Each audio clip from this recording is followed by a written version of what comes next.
and over the years has amassed valuable experience in client relationship management, technical insurance skills, and financial monitoring. He is currently responsible for the non-life business in Munich Reinsurance Company of Africa Limited, with the role not only focused on leading non-life management terms, but also in setting and executing strategies for the value chain of reinsurance in the non-life segment. Excellencies, distinguished ladies and gentlemen, please let's make welcome the head non-life business Munich Reinsurance Company of Africa Limited, Belhassan Tunat, as he joins us virtually. A round of applause for him, ladies and gentlemen.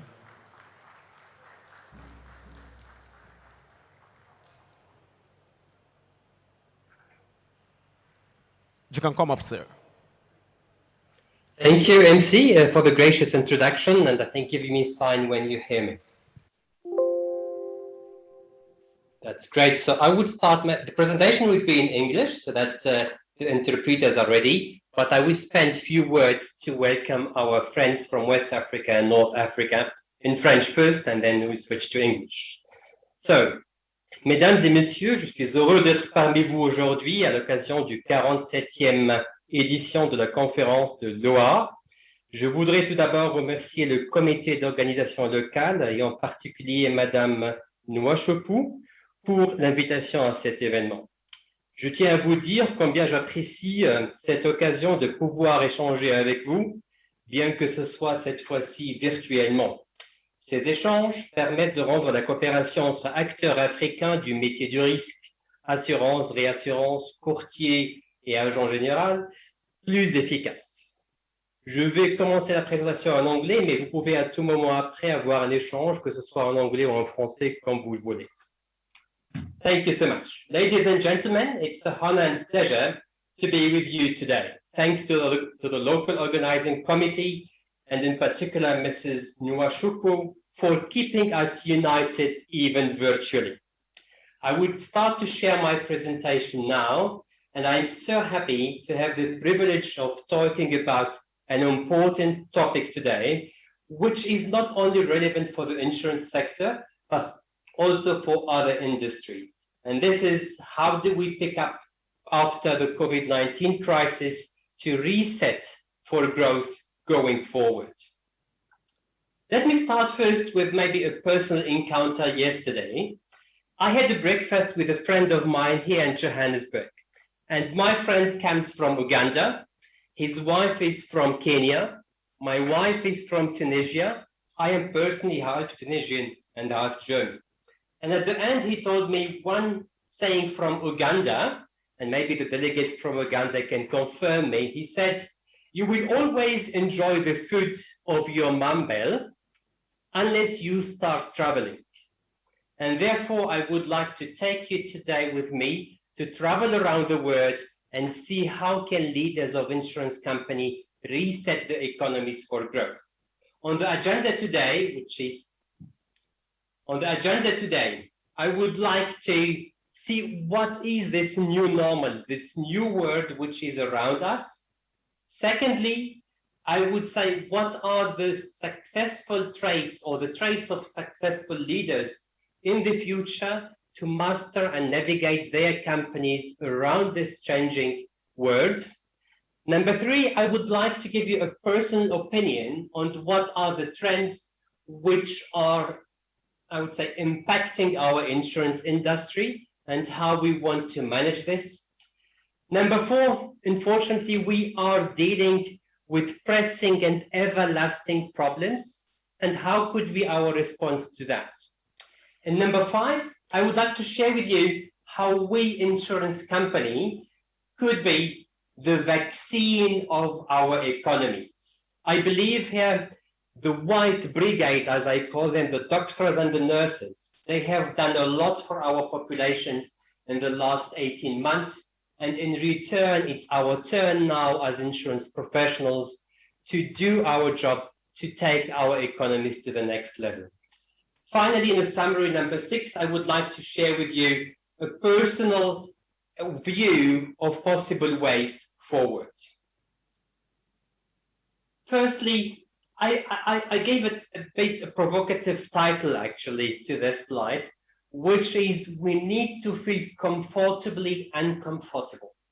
So I don't think that any insurance professional or leader is comfortable in his chair today when he is facing all the challenges we have.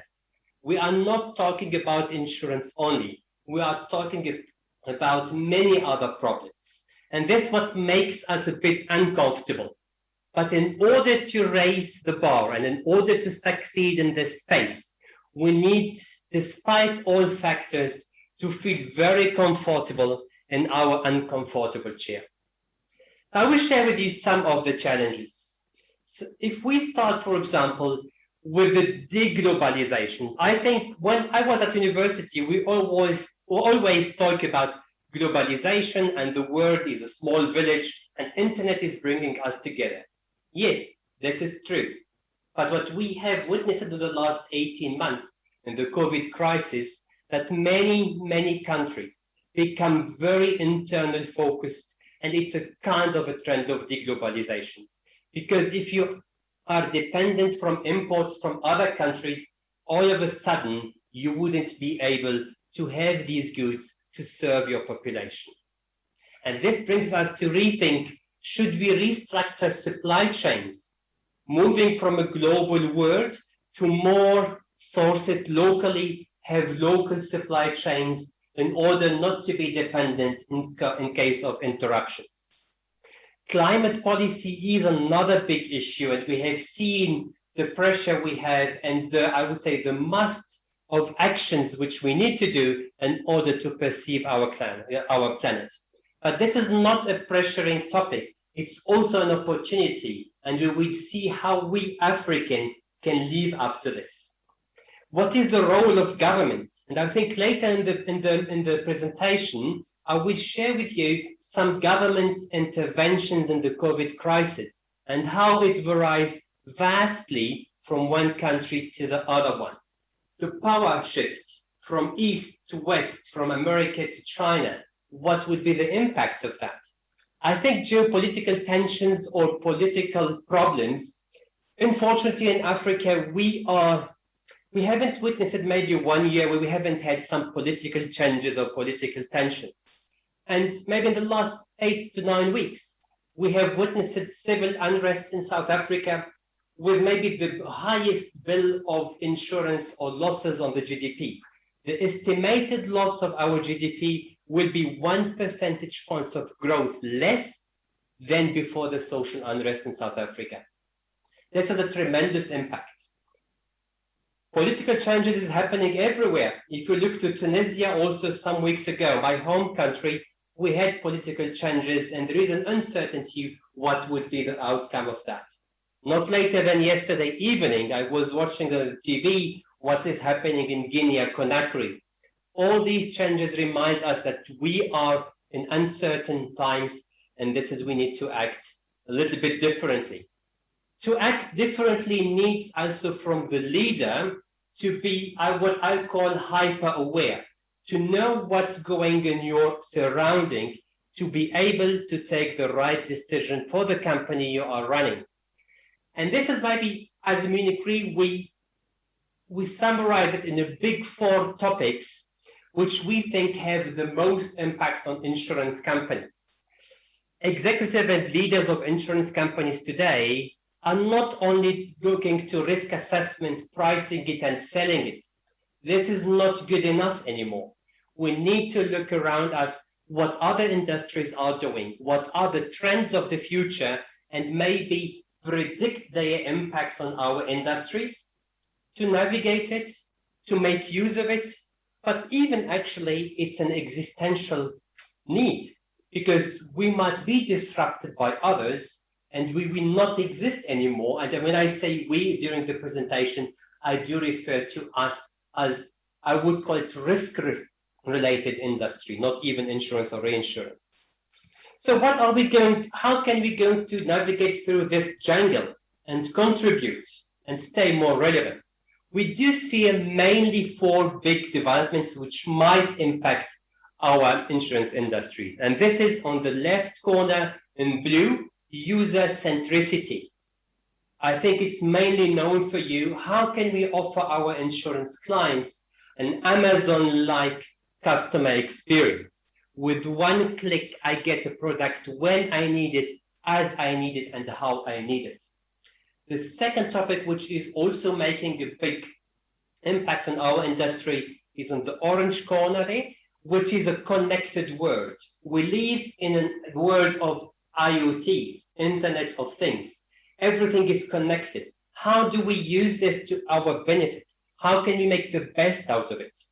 Artificial intelligence is the green area, and how can we make it use of it to be more efficient in what we do, but also take our business to the next level and make use of artificial intelligence in everything through the value chain of risk, from assessment to pricing to selling to claims, accounting, etc., etc. Finally, and it's not, it's by design a red area on the right-hand corner there. It's disruptive technologies. And here, it's really the moonshots. It's really the things which might happen to our industry, which might have a severe impact on the way we do business today. How can we completely change our business model if there is a disruptive part? So to go a little bit more in details here, I'm sharing with you what we identify as a tech trend radar. What are the biggest changes in these four categories which might impact insurance? They go from smart dust, artificial algorithm, to even disruptive technologies like the 5G, the 3D, the cloud edge, so many of them. But why I am sharing this with you here, it's really to tell our insurance executive that there is one thing which we would like to do better in the future, and this is hyper awareness. Being aware what is around, and if you don't give it some thoughts and look at it, how can you improve it, you will never be able to navigate through these problems. So therefore, spending time in identifying these trends, understanding them, understanding their impact on our insurance industry is crucial to adopt them and navigate our journey through it. Let me summarize it maybe quickly what we do see and what my personal view on the big four trends and challenges of the insurance industry in the very short term.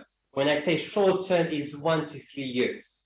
So number one is actually the industrial revolution. How is this industrial revolution going to impact our insurance industry? I believe that we might move from a claims prevention, from a claims coverage perspective to rather a claims prevention. And then you're going to ask me, yes, but there is no premium, if there is no risk. And this is what I call change in business model.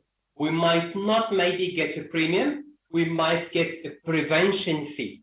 And this is what we want to do maybe in the future. Maybe what we can think about today, we have an insurance of risk. I insure your business against fire. To an insurance of outcome. I insure your business if you are not able to practice your business, if you are not able to deliver or to produce a product, whatever the reason might be. So this is the shift in mindset. This is in the technology shift. Definitely we do see new risks arising and new things happening. Pandemic, more political risks, cyber risk is also one of them. So this is what would be our response to that. I will share with you maybe a few views in more detail in the next few slides. A digital ecosystem, and this is what I call really go to the customer where they are. Our future customer, they will not come to the agents maybe to buy insurance. So we need to bring the product digitally to them. By saying that, I'm not saying that we are going into disintermediation of insurance. The brokers and the agents played a major role in our business. They do still play a major role in our business. And I'm a strong believer they will even play a much more stronger role in the future of business. When we talk about digitalization, it's also the digitalization of the intermediation, that the brokers and the agents, they bring their product. They might consult their customer digitally. They offer the customer this consultative digital journey. But then when the customer comes to a decision, they might come to the agent or the brokerage house to buy insurance. And I am a strong believer actually of what we call hybrid distribution channels. The customer journey might not be only digital or only physical. It might be a mix of both. How could this work? You start the journey virtually. You consult as an agent or a broker your client virtually. But then finally, especially in our African countries, customers, they would like to have, be it motor insurance. I think in West Africa and North Africa, it's a which you need to and connect it quickly. Maybe in a drop off or drop is done digitally. How we look to these trends and their changes? We are a believer actually of structured approach. So we set our expectations, we observe the trends, how they are going, we explore a few of them, and then we deploy. When we think this trend is going to be the hype, we go full steam and we explore it. Connected home is, as you see it red there, it's about to be deployed and has been deployed in few minimum viable products. So this is the way how we at Munich. I just wanted to share with you, especially with our executive leaders here, to say a dedicated, focused process in innovations and responding to the new trends is essentials in our industry. Let me go through a few examples which I mentioned there. So data analytics. Sometimes people will tell you, the more data you collect, the better it is. No, not true. You will create a jungle and you will not find your way in this big data. Big data is, for me, a buzzword, which is not really, which I don't like personally. I would rather say structured data. This is what I want to do. So if you see, the process of data is in the 4 steps. Firstly, you collect it, then you store, and most importantly, you structure it, you analyze it, and you take action. This is how data can make value or add value, create add value to your business. Where do you think you should spend most of the time? From my perspective, the number 2 is very crucial. This is where you spend 70 to 80% of your time, because collecting is easy. Analyzing the data you have automated,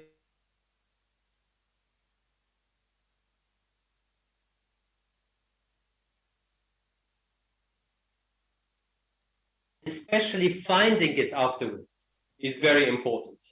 I don't know, everybody of us takes picture with your smartphones. Can you think about a point in time where you wanted to show your lovely family a picture you have taken, and you looked in your jungle of photos, either in iCloud or in your Google account? How long does it take you to find this picture? So there are a few algorithms to help you to organize your pictures, but this is how crucial it is also for insurance company to be very clear on what we want to do. On the next slide, I would like to share with you a new concept maybe, which is trending nowadays.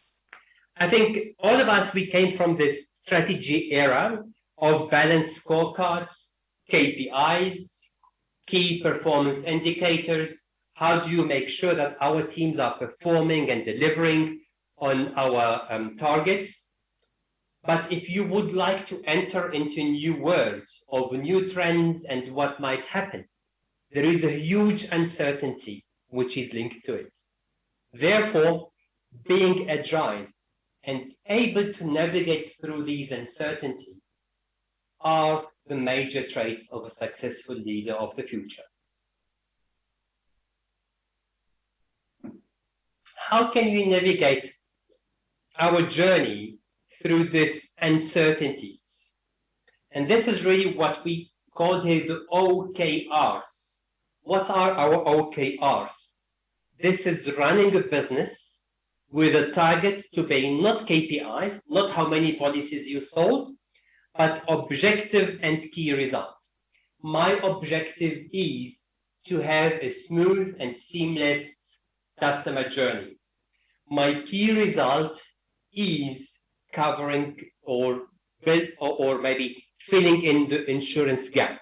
So these are the big results which we are looking for. And it starts also like a funnel. You ideate, you test your customer journey, how you want it to be. You prototype, you make a small product for family and friends, first day, first month, first year, and then you go to market and you monetize. You might have 100 ideas coming through this funnel, but you might end up with usually 3%, 3 to 5 ideas, which you take to market and you monetize big time. And these ideas will be your main bread earners of the future. At the same time, digitalization is not without downsides. And as member of the insurance community, it's our DNA to identify risks. What I am referring to, I think all of us, you know it, is cyber risk. A very dynamic and changing peril that can affect anyone and in any time. This raises for me one question. At what point do you know that your data security has been compromised? Sometimes you can, if you have a fire policy, you know that your house is burning and you know that your business is burning because you see the flames and you act to that. In the cyber risk, your house might be burning, your business might be compromised, your data might be compromised. You might have others introducing into your system and manipulating it, but you are not aware of it. And this is where the problem lies. Imagine you are an insurance company and you are using artificial intelligence for your pricing tools. Every car you get, you are pricing it through an intelligent algorithm. Somebody else might be the company or the person who is sitting in the next chair of you, competitor, who wants to compromise your data. I don't wish you that, but that could happen, to be frank with you. They might send a malware to your system, manipulate your pricing, and let you get all the sour and the bad risks of the market. This is how you can program the fall of an insurance company, or this is how you can program the insolvency of an insurance company going forward. This is how easy it could be. If I go to your system and manipulate it, I make you take decisions based on the wrong data and on the wrong algorithm. And this is really what is threatening, not only to insurance, but to any other business. But the problem we are seeing is even worse than that. Against this backdrop, sometimes it's really more than understandable what is the answer of insurance and reinsurance to this cyber risk.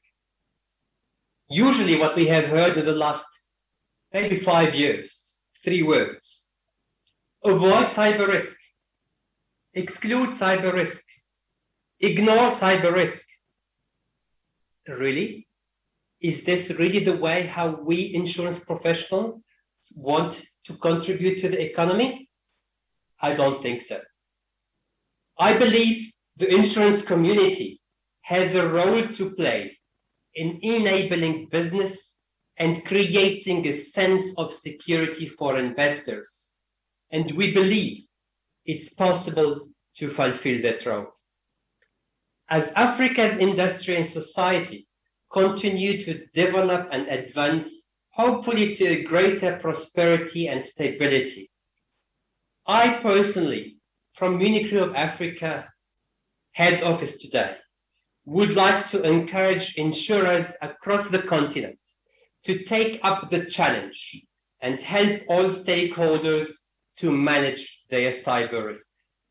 This is the only way how we can reset our businesses or our economies for growth going forward.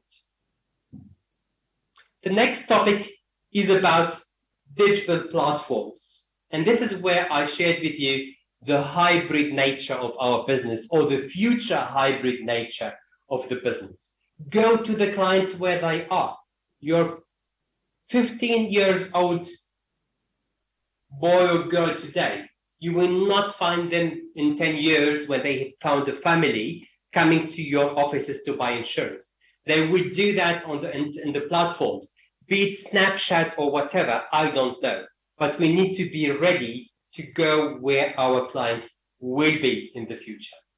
So this brings me to the end of the third chapter of the industry of our presentation today, which are what are the trends and how can we be prepared. But maybe you can tell me, well, hold on, stop there. This is all these buzzwords and nice things we are talking about, they don't apply to us in Africa. We have fundamental problems in Africa. Let's go to the fundamentals and try to solve them. Everybody says, get your basics right first, and then we can talk about digital cyber, output insurance versus risk insurance. These are nice to have challenges of the future, but the problems today are completely different from that. I agree with you. We have problems. We have even everlasting problems since decades, since many, many years. And unfortunately, maybe we are not addressing it properly. But I wanted to start the presentation with showing the trends and the future of our business before I come to the problems. Why that? We all talk about leapfrogging and making use of technologies. I'm a strong believer that with this new trends, this is an opportunity. This is once upon a life opportunity for us, insurance professionals, to address our everlasting problems. We tried hard with traditional ways. We haven't been successful. Maybe now we can try it with other means, be it digital on every new thing, to close our problems of the past. I think Albert Einstein once said, if you want to create solutions, you cannot solve them with the same thoughts you created the problems with. Something around this, frankly speaking. So maybe we have problems of the past, we cannot look at them from the past. And I give you two examples. Telling me, no, stop talking about digitalization and let's go to the back. It's for me feels like maybe 20 years ago when the mobile handsets came to the market, people were saying, no, we don't need the mobile. Let's give me first a landline, and then, because this is my fundamental problem, we don't have telephone landlines at that time, but talk about a mobile later.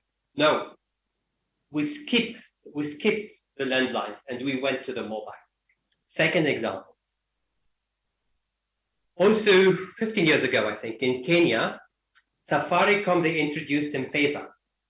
I think at that time, people would say, no, give me a credit card. I want the plastic first. Give me the plastic currency, and then take me to the digital currency with M-Pesa, for example. No, M-Pesa today is making, maybe our Kenyan colleagues would know it better, 30% of Kenyan GDP is transacting with M-Pesa. So this is why I am a strong believer that this is once upon a lifetime opportunity, colleagues and fellows, to address our fundamental problems of insurance in the African continent. And there are two. The first one is the insurance gap. If you look to this graph, the overall losses in the last 30 years or so, 40 years from 80 to 2020 were 5.2 billion US dollars, so 5 trillion. Only 26% were insured. And you guess what is the insurance rate in Africa? Less than 5%. then you can tell me, yes, maybe the insurance gap is here to stay. We tried hard in the last 40 years and nothing happened. Why should we bother? Let's accept it. It's a fact. It's a matter of fact. No, it's not. Look to the curve of what we call high-income countries, and you will see high-income countries, we classify them with a GNI in excess of $13,000 roughly. So they decreased their insurance gap from almost 73% in the 80s to less than 50% in 2016. We don't have the right data for the last 2 years.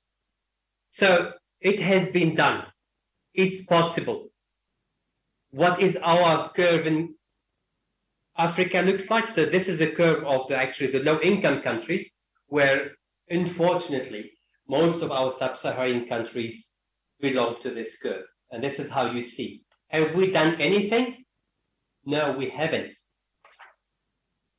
Now let's come a little bit to the impact of COVID-19 on our economies. In the last 20 years, African countries have had a brilliant growth story. I do remember, I think in the few years ago, I think out of the 10 highest GDP growth of the world, 6 or 7 of them were in Africa. At that time, it was Ethiopia, Rwanda were there, and many other countries.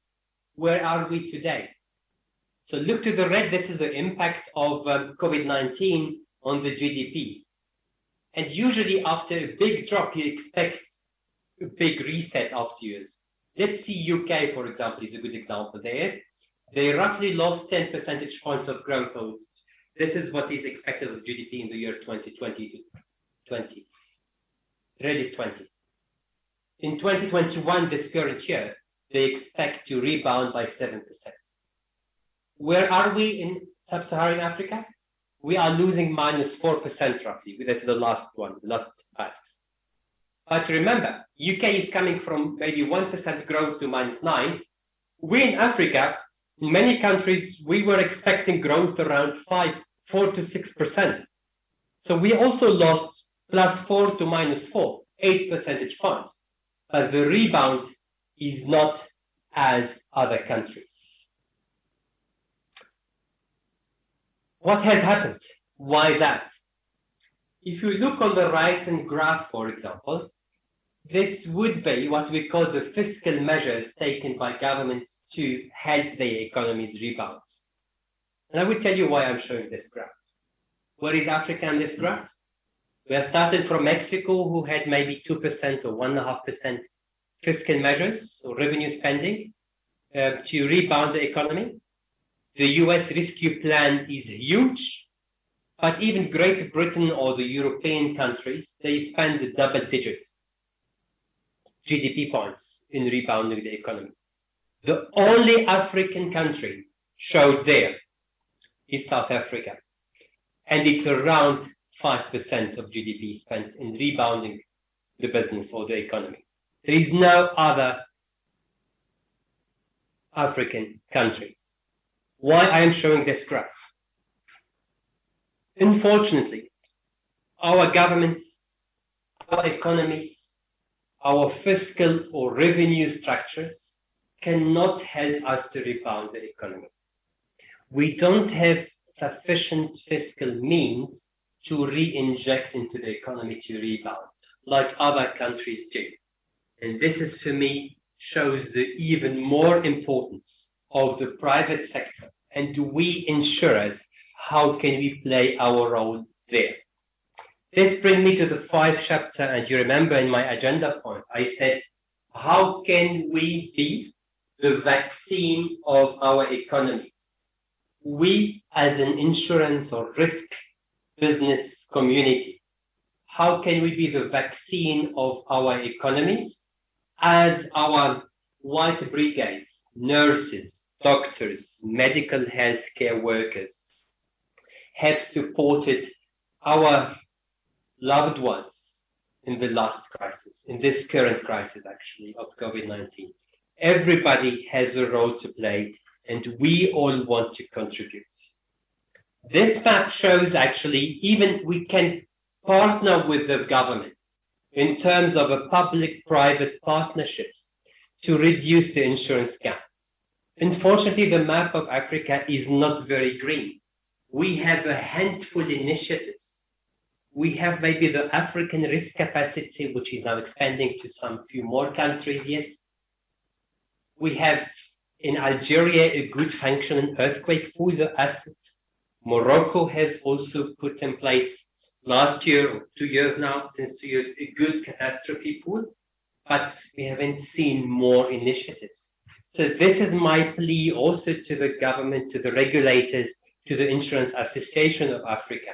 Let's look to the best practices in countries like ours. And here I envy really the Southeast Asia, so the Asian tigers, and how they are building this sustainability of insurance in their economies. It's very, very green. You see the Philippines, Indonesia, Sri Lanka, the Pacific Islands.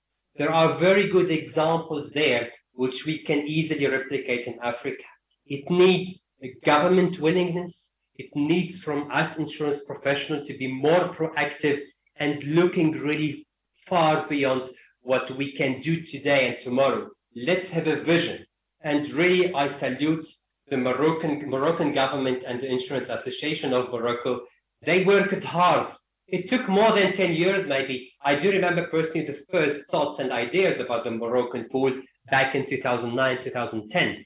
It came to an end. It's a long run. It's a marathon. It's not a sprint. It took 8, 9, 10 years maybe to put it in place. But at least it is here today. Let's start. Let's make it happen.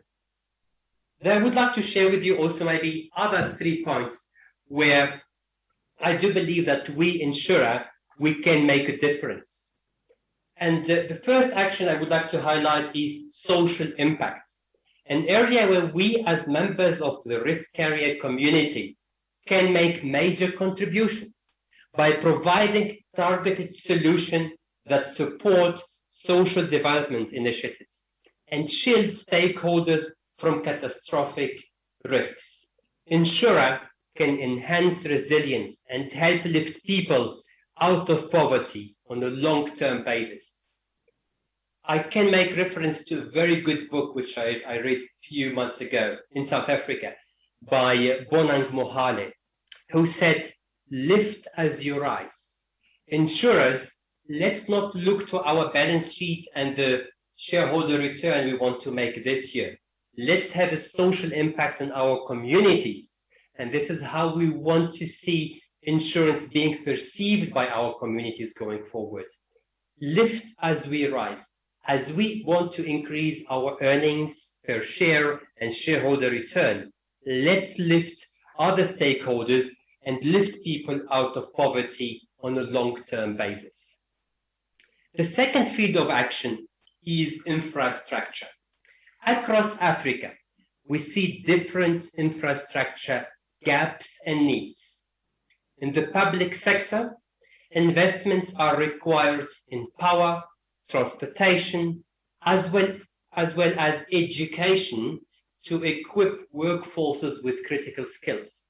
The skills are changing, and I have seen many delegates in the discussions earlier on talking about what kind of skills do we need to give our new generations. How can we compete in a worldwide war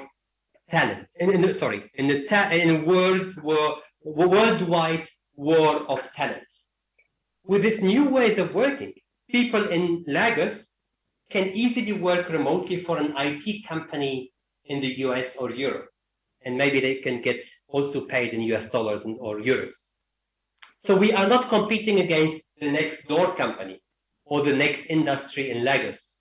We are competing with a worldwide demand on talents, which is sourcing talents from our Africa.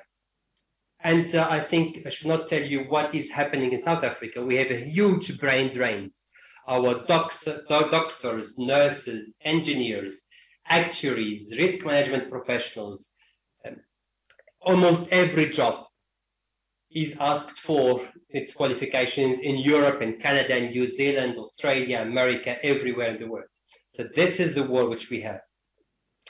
So let's try to play our roles in Africa and rebuild it. My third point is investment. We insurance companies are also companies who help investment. We can be either an investor or facilitate and enable investments. The insurance community is in a strong position to invest in sustainable projects and benefit societies. You have seen the climate change, as I mentioned in the beginning of the presentation. It's not a threat. It's an opportunity to invest in sustainable projects. I would share with you two examples. One example is a joint initiative launched to support additional clean energy investment across Africa, the so-called African Energy Guarantee Facility. It was created by whom? It was created by the African Trade Insurance Agency based in Nairobi, the European Investment Bank in Brussels, and Munich Re in Munich, in a joint venture, in a joint work between private and public sector in Germany, in Brussels, and in Kenya, Nairobi. We have been able to put this African Energy Guarantee Facility in place. The strategy behind this concept is to create new markets by pushing the boundaries of insurability. We are creating new products. We are not saying ignore it, exclude it, and just don't insure it. We are saying together we can push the boundaries of insurance for a better development. Further examples, for my second example would be really where we push the boundaries of insurance is actions or our support in managing new risks. And new risks typically worry investors. Epidemic, political instability, cyber risk, credit portfolio for below investment grade. And then what we developed for the non-profit organization, One Fund, is a good example of that. It supports collateral lending practices, mainly among farming women in rural villages throughout Kenya and Zambia. Yes, it is for farming, mainly for farming women. And I heard it in one of the delegates actually ask the questions, what would be the role of women in our industries, on our resetting our African economies for growth? We do believe that the woman contribution to our economy's growth is huge. We need to enable it, to facilitate it, and we trust in this development. It's what is going to make the difference going forward. Lastly but not least, I mentioned the worldwide war of talents. What are we going to do this with whom? I believe Africa will be rebuilt by Africans. I believe with our vibrant civil society, with our vibrant educational system, which we need to invest more in it. That's why my plea to insurance executive here to be ready for the next hybrid environment of work. This slide is not a Munich Re slide. This slide is from Gartner, as you can see, and I found it so direct to the target, to the point. We need to create this flexibility of the work experience, equality of opportunities, not only to gender, but an equality of opportunities to all workforces. And we need to innovate. Here it said by design. What does it mean by design? Innovation doesn't happen over a sudden. It's not, oh yes, I found it. It's a very structured process, as we have seen in previous slides, from the ideation phase to creating value. So we want to create this environment as insurance executives in Africa to our African talents. Judge their performance by the outcome. Don't tell them to come 5 to 9, our new talents. You will not get the best talents, because not only the neighbor industry is looking for it, because same industry in other territories are looking for our African talents. So bring this flexibility to Africa. be ready for this new ways of working to create a flourishing environment for our African leaders of the future. Our African talents, they make a difference for Africa. They are committed to the continent. They will provide Africa with the next growth opportunity. To summarize it, to see what are we creating for our businesses going forward. I do see the successful leader of the future will concentrate his work around 5 major topics. Topic number 1, talent. Talent and talent. Retain our talents. Invest in our talents. Create an appealing work atmosphere for our talents so that you don't find them tomorrow working for a US company or a European company, sometimes even without traveling there. They will be sitting from the comfortable chair in their homes in Lagos or Accra or Nairobi or Kampala and working for a big conglomerate outside of Africa. So, number 1 is talent. Number 2 is we need to be agile and aware about the changes of the future. And I want to respond to the new needs. This is what I call versus a risk, insurance of risk, insurance of outcome. Look to the needs. We are not selling a product anymore. We need to respond to an imminent need of our economies. Point number 3, we as insurance industry, for sure we cannot do it together. Nowadays, nobody can do it together. Nobody can do it on his own. Let's get out from our ivory towers and open our arms to cooperate, to collaborate with private public partnerships, PPPs, governments, other industries, other insurance companies, other players in the insurance value chain. You will never be able to respond to cyber risk as an insurance company alone. The risk assessment is done better by a security, an IT security company. They would know better the risk than us. Do you think that we would be the best persons to insure, I don't know, SAP or Kaspersky? These guys, they know the risks.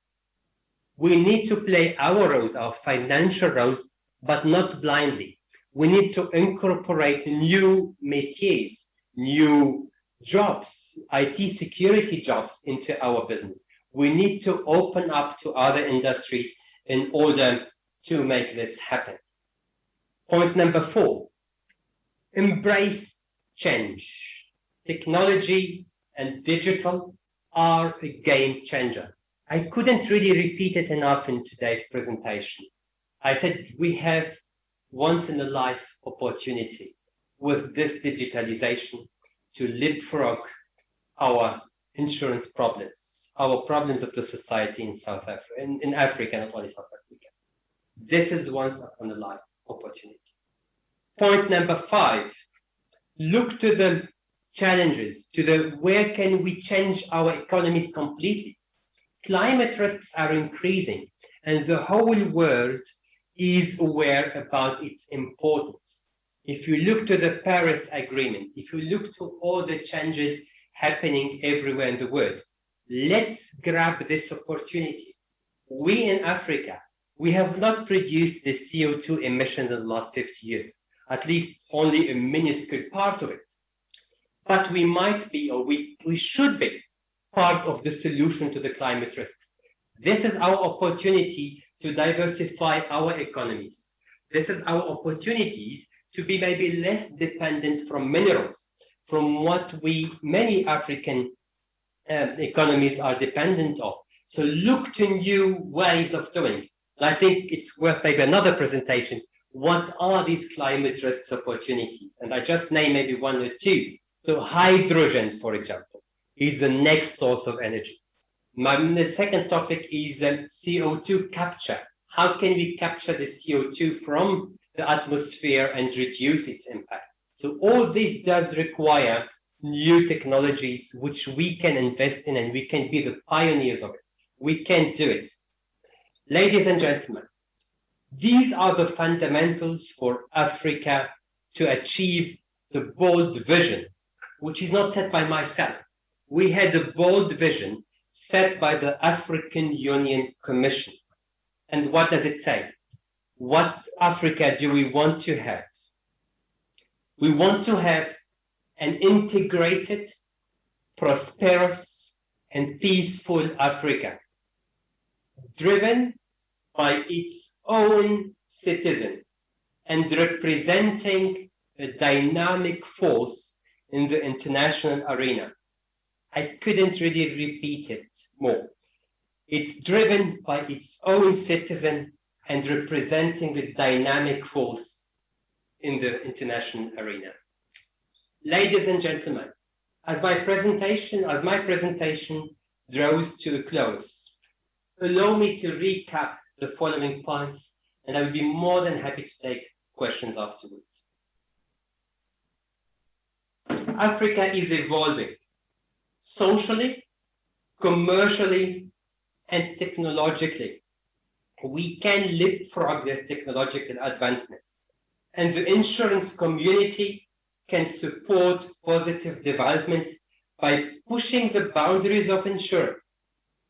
But to do so, we need to step up our game. We need to be more agile. We need to keep pace with the fast-changing environment. Dear colleagues and fellow Africans, let's return to the wise saying of my friend from Uganda yesterday morning in our breakfast. He said, you can always enjoy the food prepared by your mom, unless you start traveling. So that's why for me, we can always honor our tradition and still enjoy our food at home. But let's learn to take bigger, bolder steps and master new frontier by traveling together very far. And I will finish my presentation with an African proverb. If you want to travel fast, you travel alone. But if you want to travel far, we travel together. So let's travel together into the new future of insurance in Africa and play our roles in making our societies better. With this, I come to an end and would like to come back to the plenum and more than happy to take your questions. I will stop sharing the presentation and go back to the plenum.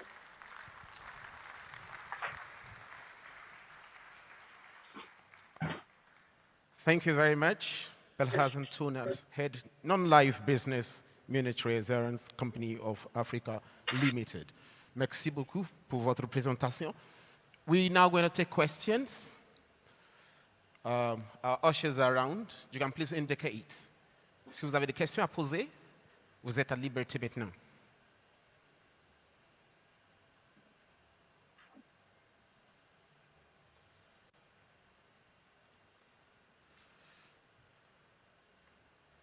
Our online audience, we understand you've sent in questions, and the questions will be dealt with. Thank you. Okay. Thank you very much, and good afternoon, everyone. My name is Jocelyn Obokiri, Stargate Insurance Brokers Limited. I'd like to appreciate Mr. Ben Hassat for the very good presentation, very detailed, trying to tackle the issues within the Africa's economy and to provide solutions. I'd like to just come in from the very last point he made. If you want to travel fast, you go alone. But if you want to go far, you go together. Now, going together as an industry, Africa now, and our respective countries, moving together to break the infrastructural deficits that Africa is posed with at the moment. Largely, I would say, as has been said here today severally, even at the initial presentation, that Africa's economy is not good enough, is not what is to be passed as okay at the moment, and the future is not looking good as explained. I'd like to find out, coming together to move faster and better, collaborating, where my concern is now for technological infrastructure. Moving together, how can the insurance companies and brokers come together to beat this major problem at hand now? Because individually, it may not be easy for that penetration that has to be done technologically to be done because of economic constraints. I'd like to find out how, in your own view, the collaboration can be done to beat the technological deficit, and yet the companies remain competitive and productive and independent, to have to be able to have shared infrastructure, the AI, the big data, the blockchain, and still remain independent companies. How really possible is that for us to achieve that in Africa and in our respective countries? Thank you very much. All right, thank you. Any other question? Please indicate so that we can quickly give the mic to you. Si vous avez des questions, il faut indiquer, s'il vous plaît. It's like there is. Okay, there's one here. Yeah. My name is George Otieno. I'd like to thank the speaker for a very good presentation. I just have one quick one. I was privileged to be part of the signing of that AGF, African Energy Guarantee Fund, which was a capacity of almost $1 billion of energy guarantees in Munich. But the experience was that it took 2 years to even get a single risk to be seeded into the program. So maybe I would like to know whether that has changed and how that product is being marketed in Africa. Thank you. Thank you very much. Will that be all? Okay, we'll have one in the front here.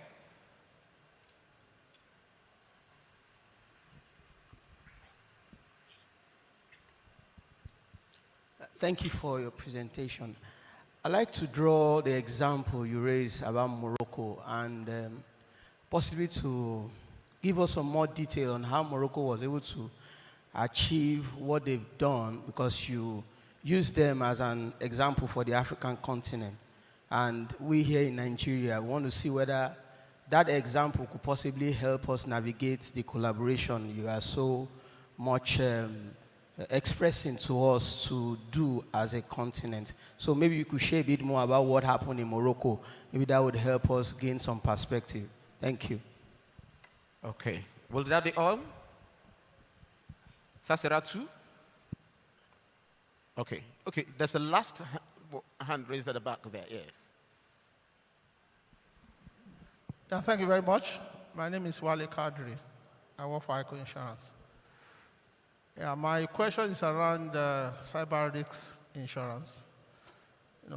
Sometimes we'll be having some requests from some of our clients, but the issue is around the reinsurance cover. So, and now that we are in this conference, I actually like to know why we are not getting reinsurance support to support the provision of cyber risk insurance. Thank you.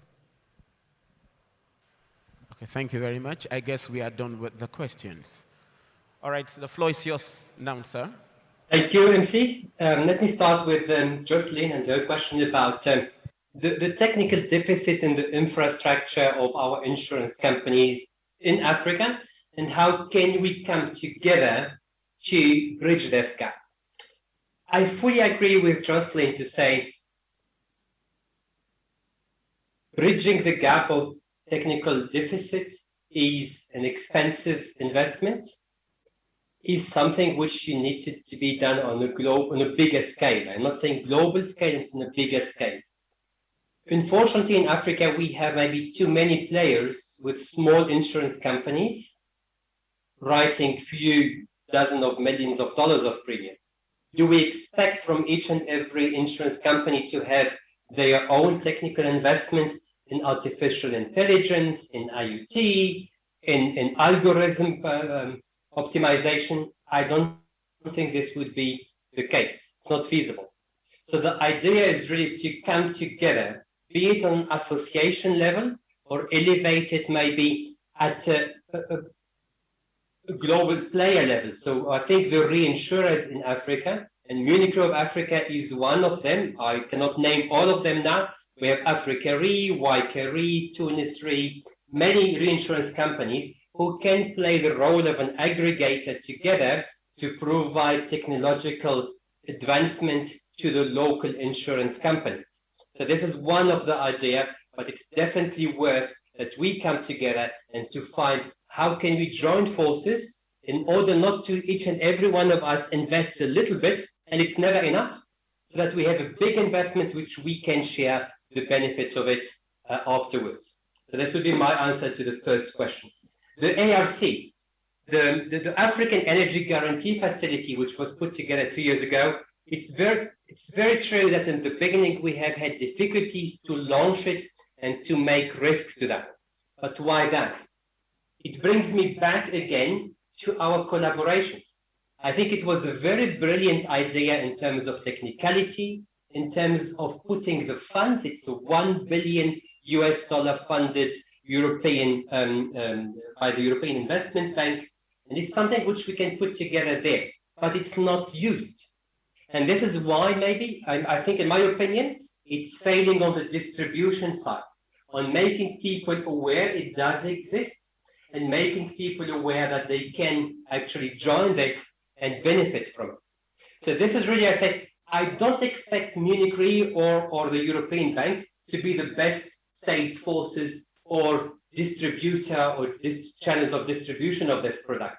We are in the back office, I would say, trying to have it technically right, give it a good pricing, and prepare the funds for it. The sales and I would say the field work needs to be done locally in Nairobi, in Kampala, in Lagos, and everywhere in Africa in order to get more attraction to this business. It's again a question of collaboration, and everybody does the piece he can master the best. And I can confess, and I said you, Munich Re of Africa, we are not the best maybe sales forces locally. We cannot sell a product in Nairobi. The Kenyan companies, locally present, they know the local culture of the people and the industries, they can sell it much better than we can do. And this is what should happen. The third question is about the Moroccan NatCat pool. I would be a bit intimidated, actually speaking, when I speak about it, because I don't think we can give it justice as maybe some of the present people or the AIO executive like Mr. Bashir Badou or Faisal Fahri from SCR can do to the SCR Moroccan pool. So if they want maybe to intervene, please do so. I will give it maybe in 2 sentences. I personally used to work in Munich for the Moroccan market. So I was client manager for Morocco at that time, back in 2009. And the idea initiated at that time by the Moroccan Association of Insurance, the Société Centrale de Réassurance, the local reinsurers in Morocco, and some brokers. And they came to us at Munich Re, said, what can we do together? Can you share with us examples of pools in other territories? So what we have done, we shared worldwide pools and how they work, what are the good, the bad, and the ugly, what didn't work at all, to avoid to do the same mistakes again. And I think this was our contribution, but definitely the willingness and to make this pool alive today is a big contribution of the local insurance company, the associations of insurance companies in Morocco, the SCR, and last but not least, the government in Morocco, who was willing to contribute and to be the reinsurer of last resort. So I think these kind of discussions can be held in the executive committees of the AIO, and this is something which we would really encourage to be part of it if there. But if Mr. Ferry or Badu are in the public, in the plenum, they can maybe add more to that. I go first to the last question about cyber risks, why we are not able to find a reinsurance to this. I think I said the challenge in my presentation and say it's maybe understandable in the beginning that you say my answer to cyber risk is avoid, exclude, and ignore. But this is not the approach we as Munich Re are taking. We are partnering with insurance companies in Africa to deploy reinsurance capacity for cyber. Maybe allow me here to share a difference of maybe cyber reinsurance capacity with maybe traditional reinsurance capacity, be it fire or whatever. In cyber, we are talking about a comprehensive product where there is a cooperation between the insurance company and the reinsurer to be partners in the whole value chain of risk identification, assessment, pricing, sales, and claims. So it comes also with a third-party partnership for claims adjustment, with another partnership for people who can do the cyber risk assessment better than the insurance company, better than us as a reinsurer. We do provide capacity, we do provide pricing techniques, but I would say it's a cooperation business, not one-to-one. I would say there are more than 2, 4, 5 contributors to make a viable cyber insurance product available in Africa. And it comes with some investment from the insurance company, because you need to invest in the infrastructure first, and then you need to sell it aggressively, I would say, in order to make the numbers. And I will stop here.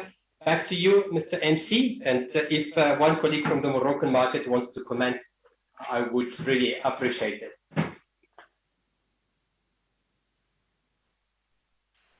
Please, let's put our hands together for Mr. Belhazen Tounat. Merci beaucoup pour votre réponse. Thank you very much for your response. And I think that will be okay. Up next, we'll be having next sessions, and that is regulation, innovation, and the future of insurance. We will have panelists taking 15 minutes each, and then, of course, a moderator to moderate them. So let me roll out the names. Mr. Lauren Darius Sunday Thomas will do first. Mr. Adama Ndiaye will follow next.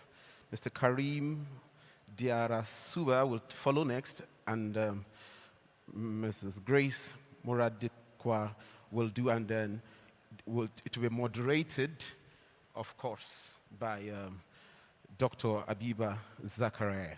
So I like to call, firstly, the Commissioner for Insurance, Nigeria, Mr. Lauren Darius Sunday Thomas. Mr. Lauren Darius Sunday Thomas was appointed to the Substantive Commissioner for Insurance and Chief Executive Officer of the National Insurance Commission, NICOM, Nigeria, on April 30, 2020, having been appointed in acting capacity in August 2019. Prior to this appointment, Mr. Thomas was the Deputy Commissioner in charge of the Technical Division in the Commission between April 2017 and August 2019.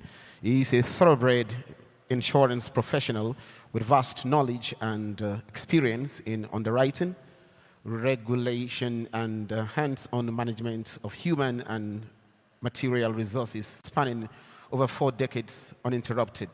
During these years, Mr. Thomas had traversed the entire insurance sector in Nigeria, leaving indelible marks along the way.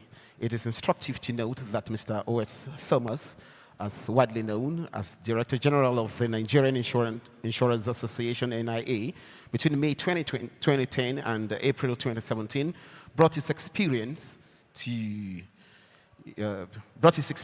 bear on the job and ensured a complete transformation of the system. It is to his credit that the association successfully developed and deployed the Nigerian insurance industry database NIID platform during his tenure in office as Director General. Ladies and gentlemen, please let's put our hands together for Mr. Olorundare Sunday Thomas as he comes up.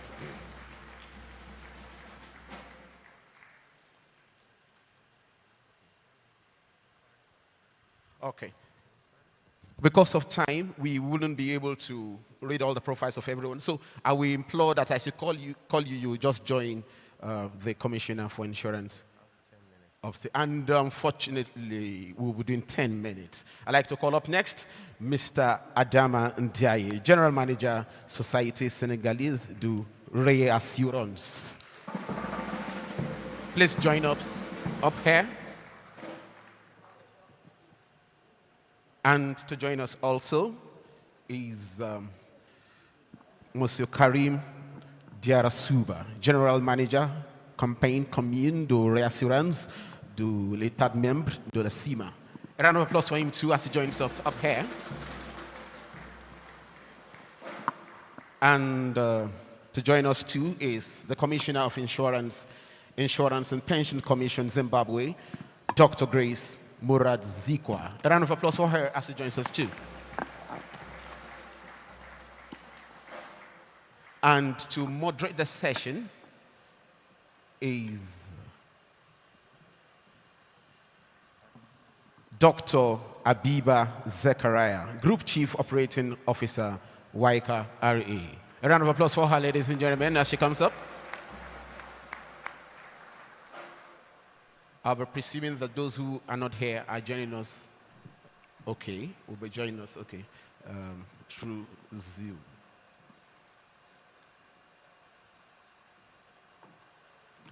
Dr. Grace Murasiwa, we can see you already connected. D'accord. All right, my pleasure to invite the Commissioner for Insurance, Nigeria, Mr. Olorundare Sunday Thomas. Please put your hands together for him. He has 10 minutes to use.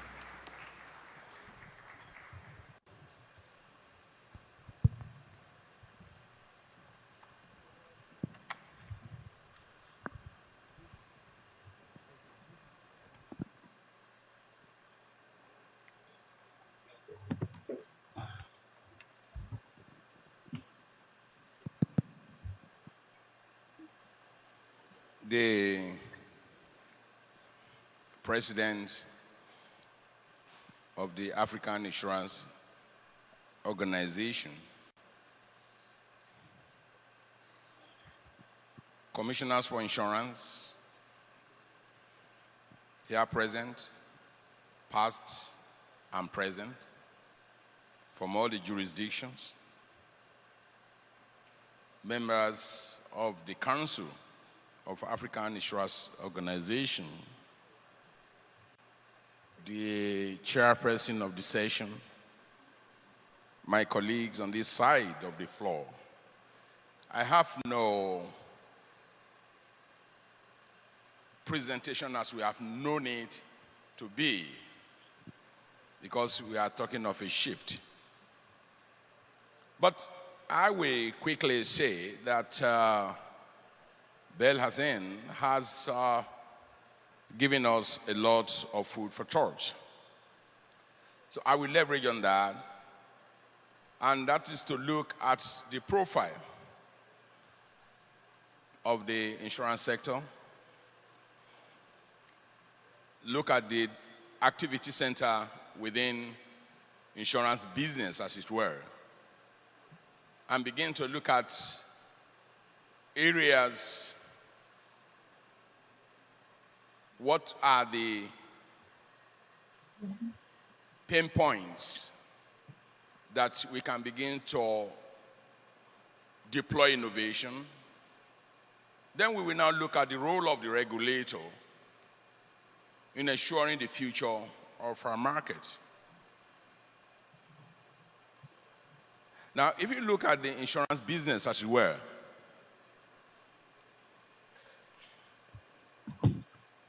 one good thing that he did mention was ideation. We are still used to giving the consumers what we think they need.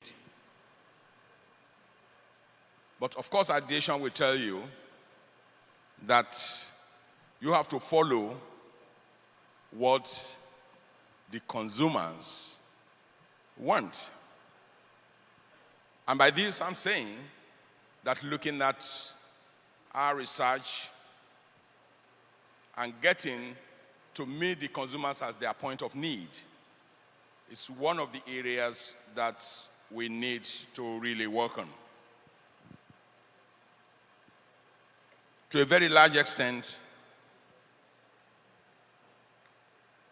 the idea of believing that we can sell what we have and get them to buy what we have may no longer take us too far.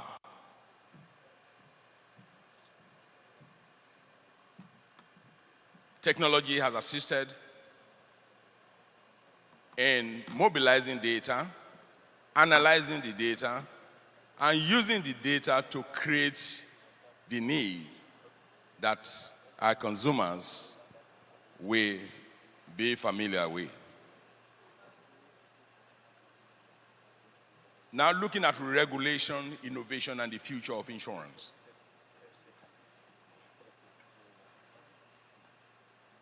I take it from our distribution. Of course, we all know now that the existing methodology in our distribution of products cannot take us far. And I can read someone saying, how has the regulator helped this? I will get there in a moment. Now, distribution is quite critical.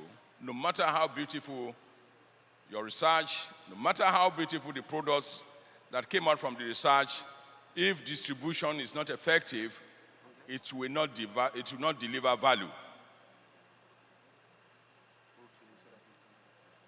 Now, what kind of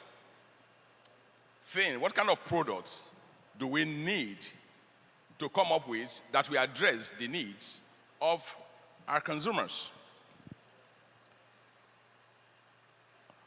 The existing products, how far can they go? Things have changed. In the last 2 years, I want to believe any insurance company or institution for that matter that still relies on a strategy pre-COVID may not be able to survive what we have right now. In which case, there's a need for change. It is no longer an option. It has become a necessity. And it's not only for survival, but also sustain for the future. Now, if you get to the operations, right, getting the products, begin to underwrite, how effective is our service delivery? What kind of innovation can we introduce to the service delivery that is going to deliver value? Please be reminded, what we are looking at here, when you talk about the regulation, innovation, and the future, is how do we deliver value to the consumers? Our present operational modalities, how can that help? Of course, the days of having to wait for long, having to wait for when documents will be put together, having to wait a long time between the date of payment of premium and delivery of evidence of the insurance contract, it will not take us too far. People want to know now, what am I getting into? Is there any provision for it? Now, technology, there's no way we can remove technology if we want to have a plan for the future. Of course, it has changed the position of the industry as far as the future of the insurance is concerned. Without the deployment of technology, we cannot be efficient in service delivery. And I'll quickly go to the role of regulation in all of these. Of course, regulation exists for the purpose of putting control and guidance for the benefit of all stakeholders, including the operators. But I want to say here that the present system of regulation will definitely have to change. It definitely have to change. There is a lot of learning that the regulatory system must adopt. Insurance is a knowledge-based sector. If we have to cope with the innovations, if we have to cope with the operators' ingenuity, there's a lot of learning on the side of the regulators. Right from conceptualization of ideas, our level of reception to new ideas must increase. We must adopt a system that will drive the market towards creating a future that is desirable. Of course, this is not to abdicate the responsibility of putting guidance. But whatever that is put in place by the regulators must be such that we further the cause of innovation. As it is, we have, I give you example, product approval process. Can't that one change? We definitely have to start to look at that. And for me, the takeaway from this program is that the policy construction in the regulatory circles must definitely take a new dimension if we are to create a future for the insurance industry. Of course, innovation and technology, they have a lot of correlation, positive correlation. We talk of cyber risk now, and I'm surprised by the question that was raised with respect to protection for cyber risks by the reinsurer.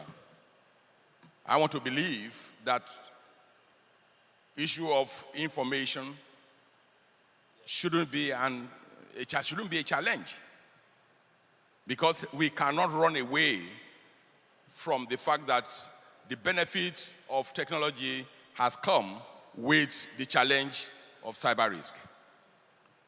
So if we are going to drive innovation effectively, we must make provision for these. Automation of businesses will definitely require a lot. And the deployment of technology in this area will lead us to effectively deliver to our consumers. What does the future of insurance, what does it look like? Of course, if you ask me, I'm not going to be one of those who will say the future is bleak. No. The future, looking at developments, is bright. Living from day to day is full of risk. And as long as risk exists, The insurance sector must be up to date in providing means of addressing this risk.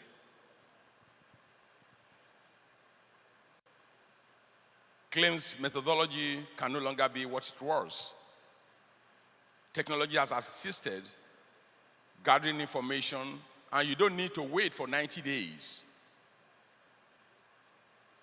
to begin to settle claims. You don't need to wait forever. There are technology now that can give you information as quickly as you want it.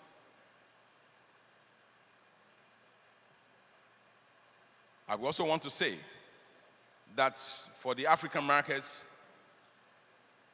as regulators, we need to begin to change our methodology, and collaboration is also very key. Of course, we have talked about cross-border transactions. It's on the increase. Building a future for insurance in the African continent will require a lot of collaboration. The joint market, which is the African Continent Free Trade Area, requires collaboration. It has not taken a definite form, but I'm sure tomorrow, when we have the session on that, probably it will be clearer. But there's a lot that I believe we can take and which portends a lot for the future of insurance in this part of the world. One cap fits all in regulation will not drive the system for the insurance industry of tomorrow. Compliance-based, ticking the lines, will no longer work. Principle-based will lead us to that future, in which case each company becomes a portfolio that will have to be analyzed and put its own jacket and solution created to resolve the issues of that company. That is the future that we are seeing for the insurance sector. The sector must be driven by data. The issue of having my data, I don't want the next company to have an idea of what I'm doing, will not drive the future of this industry. We need to be open with data. I remember some years ago, African Re sponsored a group to work on the mortality table. It couldn't go far because the data was not just available. And before then, the Life Officers Committee of the NIA established a committee on mortality table. I was the secretary of that committee many years ago. And companies were keeping their data. They were not ready to release data. The future cannot be driven like that. As I speak with you, people are not still free with their data. That is not the insurance of the future that I can see. Because if you don't provide this somewhere around the corner, it will be available.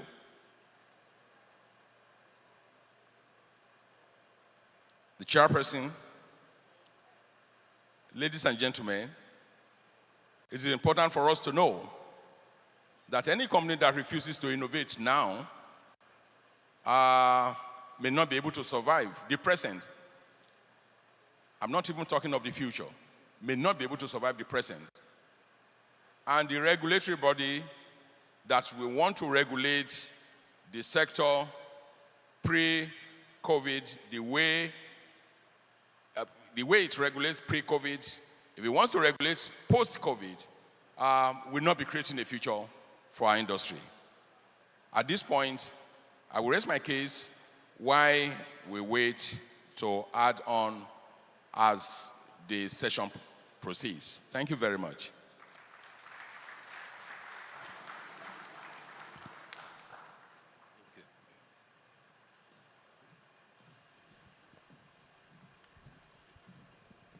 Thank you very much, Commissioner for Insurance, Nigeria. Mr. Lauren Sunday Thomas. A quick announcement, please. There's a case of misplaced bag. The bag are not carrying individual names and they are similar. So there is a conference bag belonging to Mr. Kamal Eddin Bouzian. It contains an Algerian passport, and he was seated at that end. So you could please do him the favor of checking. He's carried somebody else's bag, so presumably somebody else has carried his own bag too. But he has his passport that is amiss. So kindly check in your bag if you have carried a bag containing this Algerian passport, Kamel Eddin Bouzian. Il faut chercher, s'il vous plaît. Nous cherchons pour un passeport algérien. Si ici, oh, grâce à Dieu, on a trouvé ça. Applaudissez. Merci beaucoup tout le monde. Thank you very much for that one.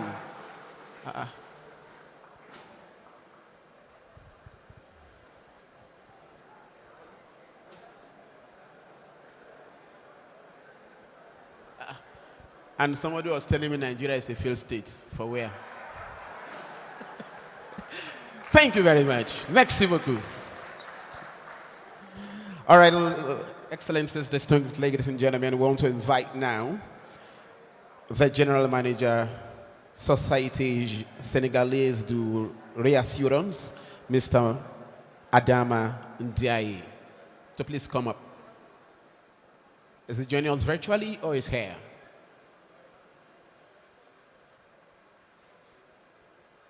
Monsieur?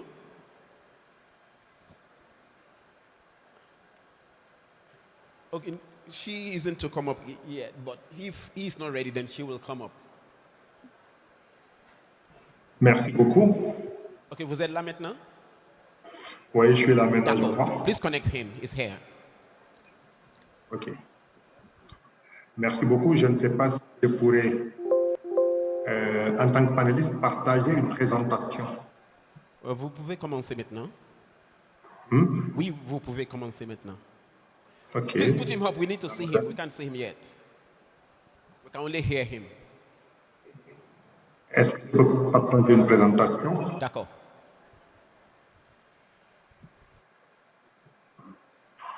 Ah, écran partagé. Voilà, je vois maintenant.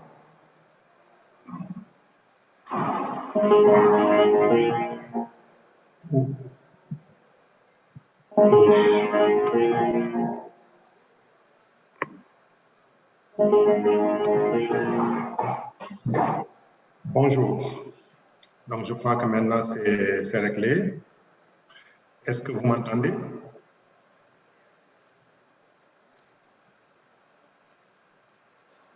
Bonjour, est-ce que vous m'entendez?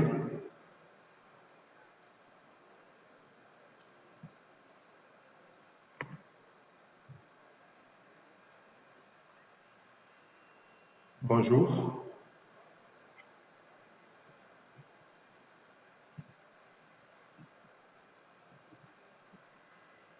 Bonjour, est-ce que vous m'entendez?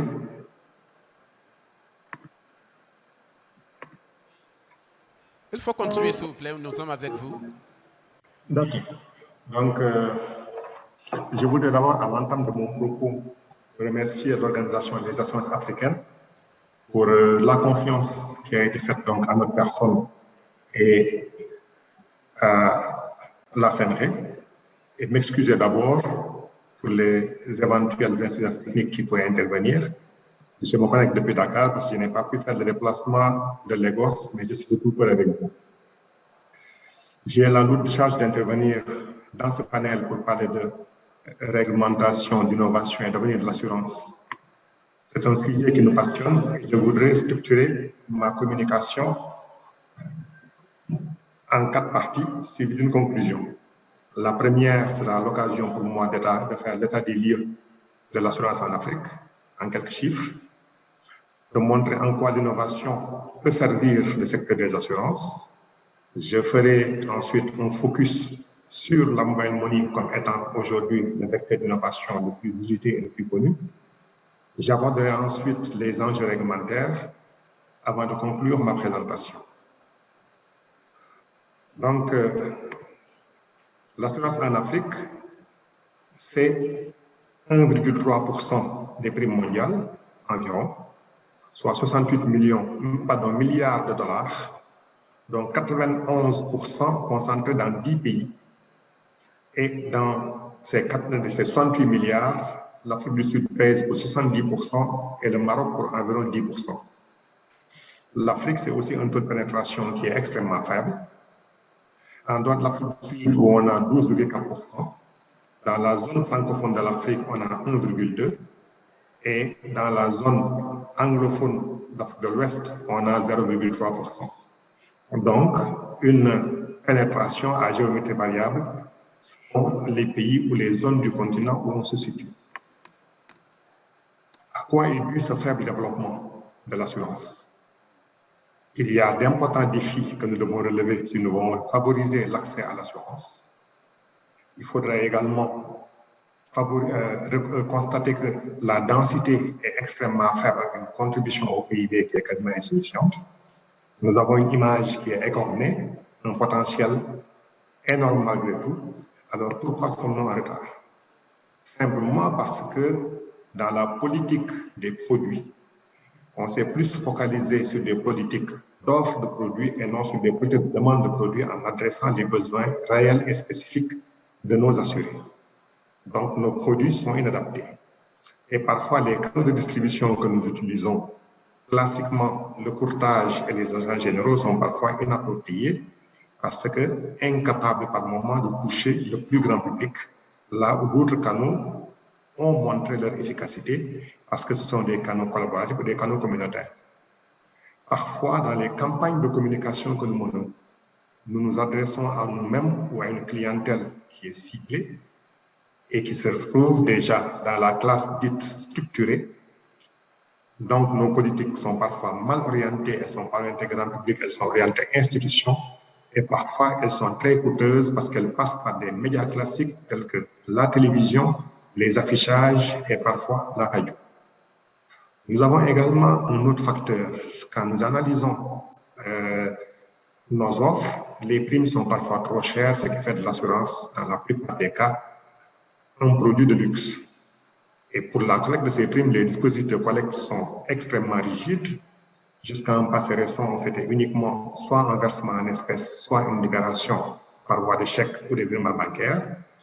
Et une fois que le contrat a été signé, il n'y a pas d'interaction en cours de contrat avec les assurés, de sorte que c'est seulement au moment du sinistre que l'on revient, et s'il n'y a pas de sinistre, on peut rester pendant des années sans interagir avec l'assuré en dehors des périodes de renouvellement de ces contrats.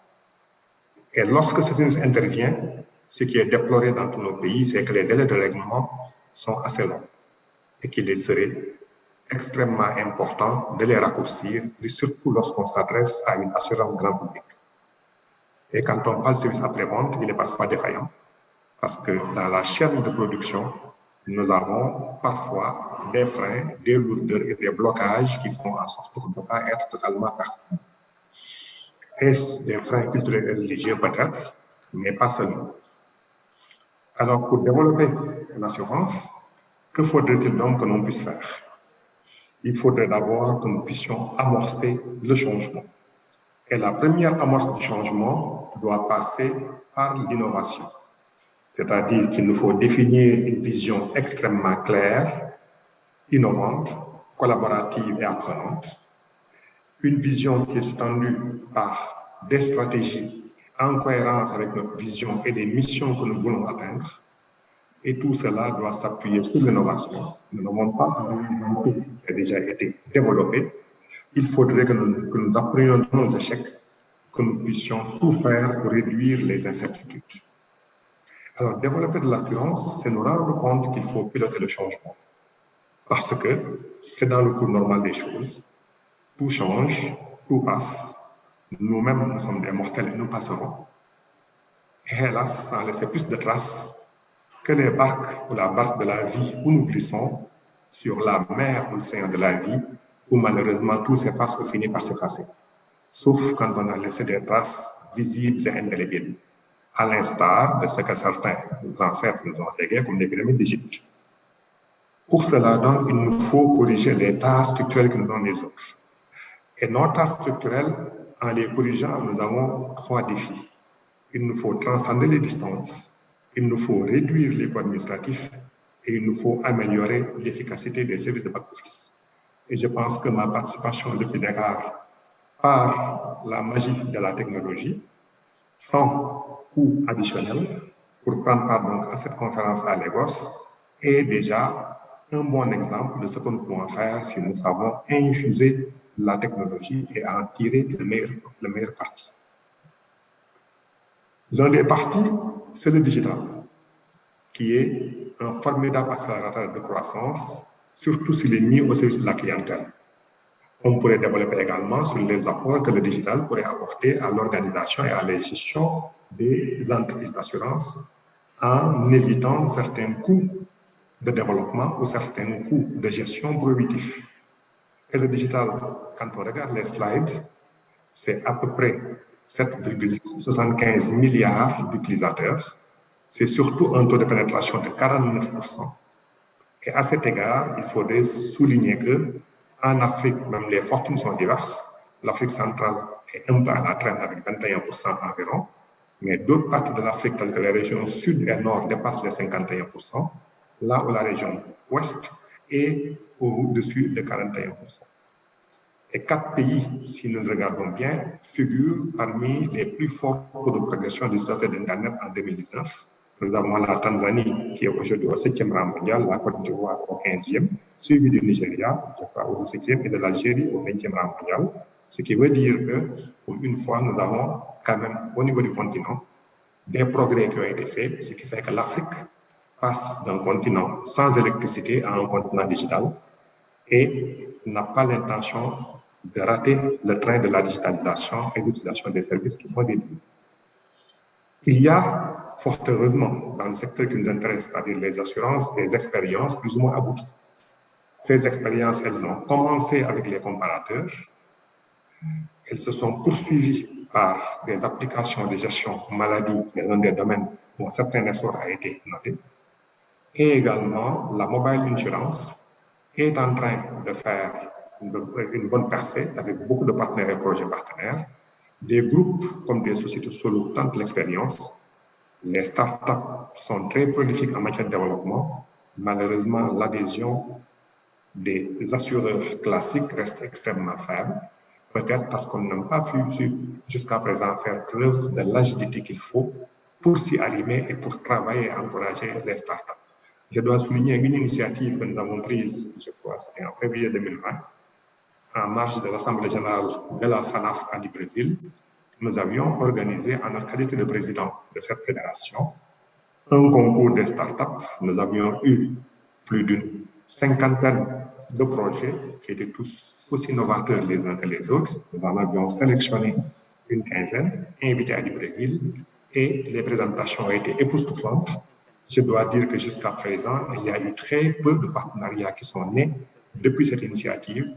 C'est donc dire que notre secteur et notre métier restent extrêmement conservateurs, là où il faut faire preuve d'agilité, d'innovation et faire confiance aux autres pans de l'économie, notamment aux jeunes qui comprennent le monde digital aujourd'hui mieux que nous autres.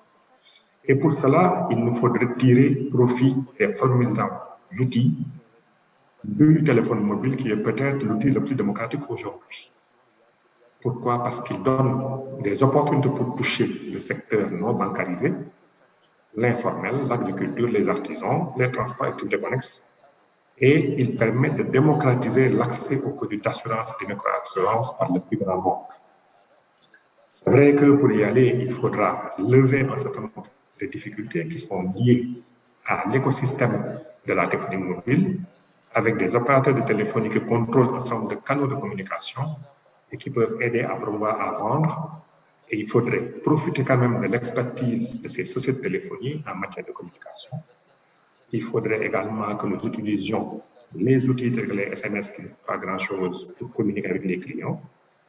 On s'appuie sur les sessions USSD qui sont disponibles même sur les téléphones les plus basiques.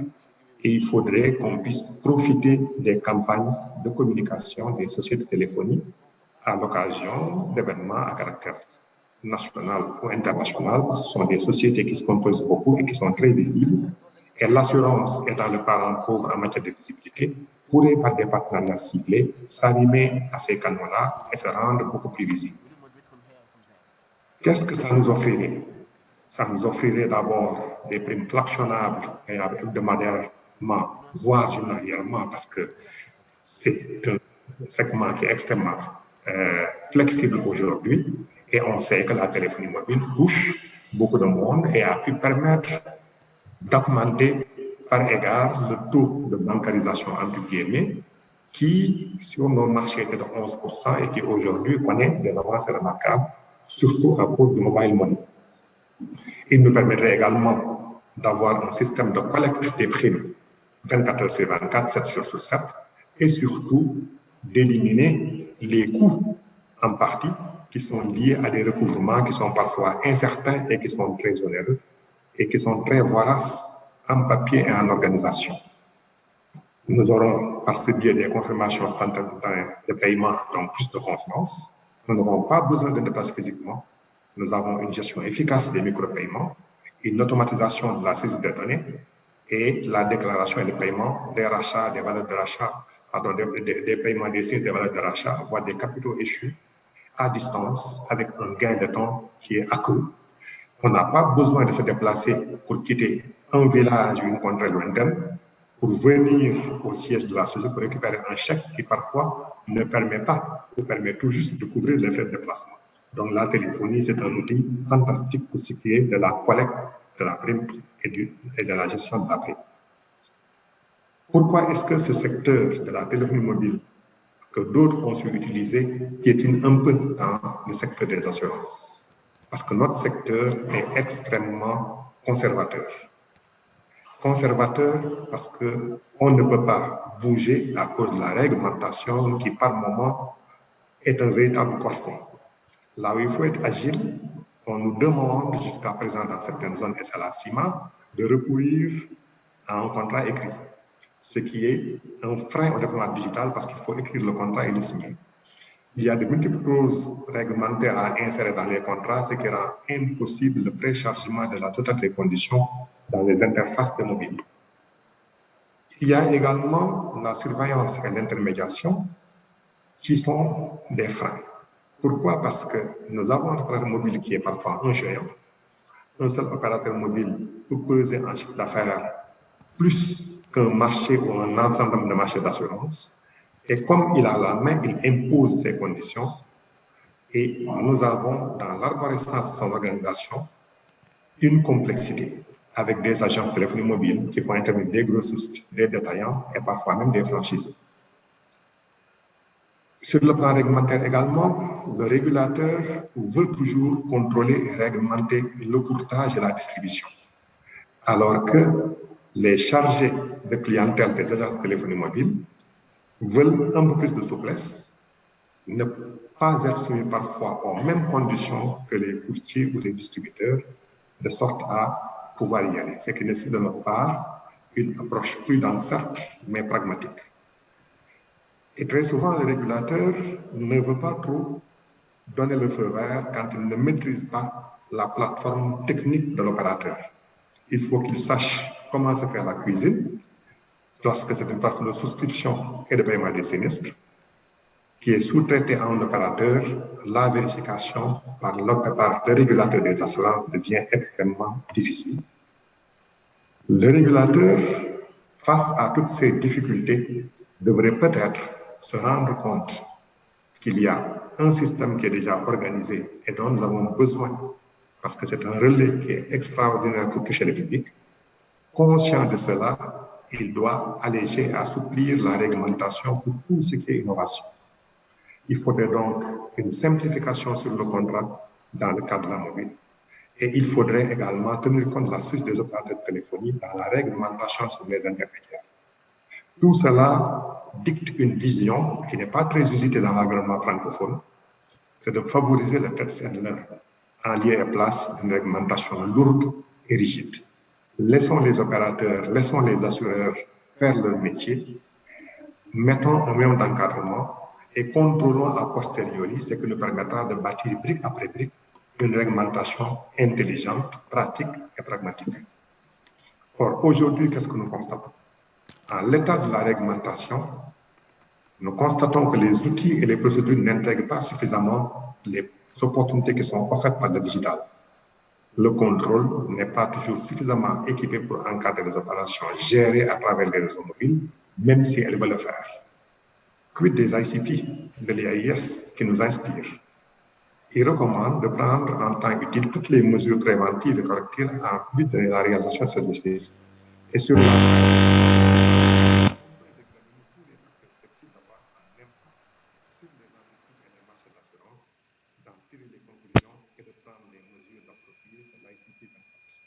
c'est dire donc que la réglementation nationale se réfère à des référentiels internationaux qui parfois mettent en place des règles qui peuvent sembler très rigides parce que, en voulant trop protéger le consommateur, on finit par le priver de l'opportunité fantastique qui aurait permis de satisfaire.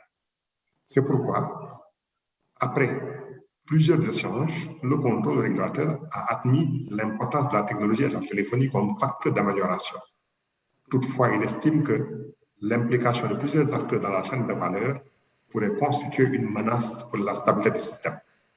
L'assureur qui devrait garantir la sécurité du système s'implique très peu. D'autres acteurs jouent son rôle dans la pratique sans être soumis au contrôle.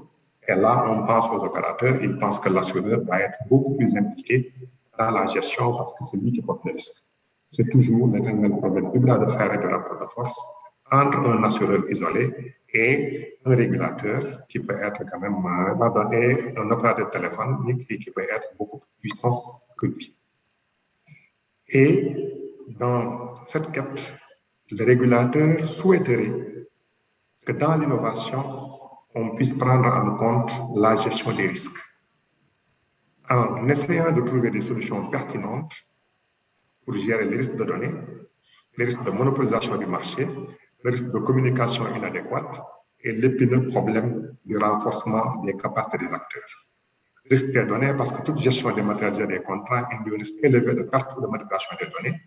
Les contrôles révèlent parfois que des sociétés pratiquant la même assurance ne reçoivent même pas les bulletins d'adhésion, que la fiabilité des informations qui sont gérées par les prestataires techniques extérieurs est parfois sujette à caution, et il n'y a pas toujours la preuve de la transmission de l'avis de situation du contrat.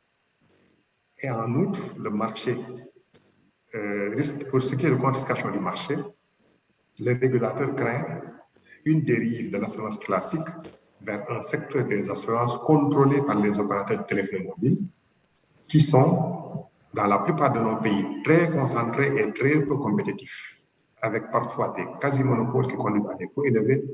La principale menace est que ces monopoles ne soient transposés dans le domaine des assurances parce qu'ils sont peut-être plus agiles, ils sont peut-être un peu plus puissants financièrement, ils pourraient capitaliser le secteur et drainer la grande masse des primes sans possibilité quand même que le régulateur ne puisse les contrôler, ce qui réduit l'activité de l'assureur à une image ou à une portion marginale. Il y a également le risque de communication inadéquate. La communication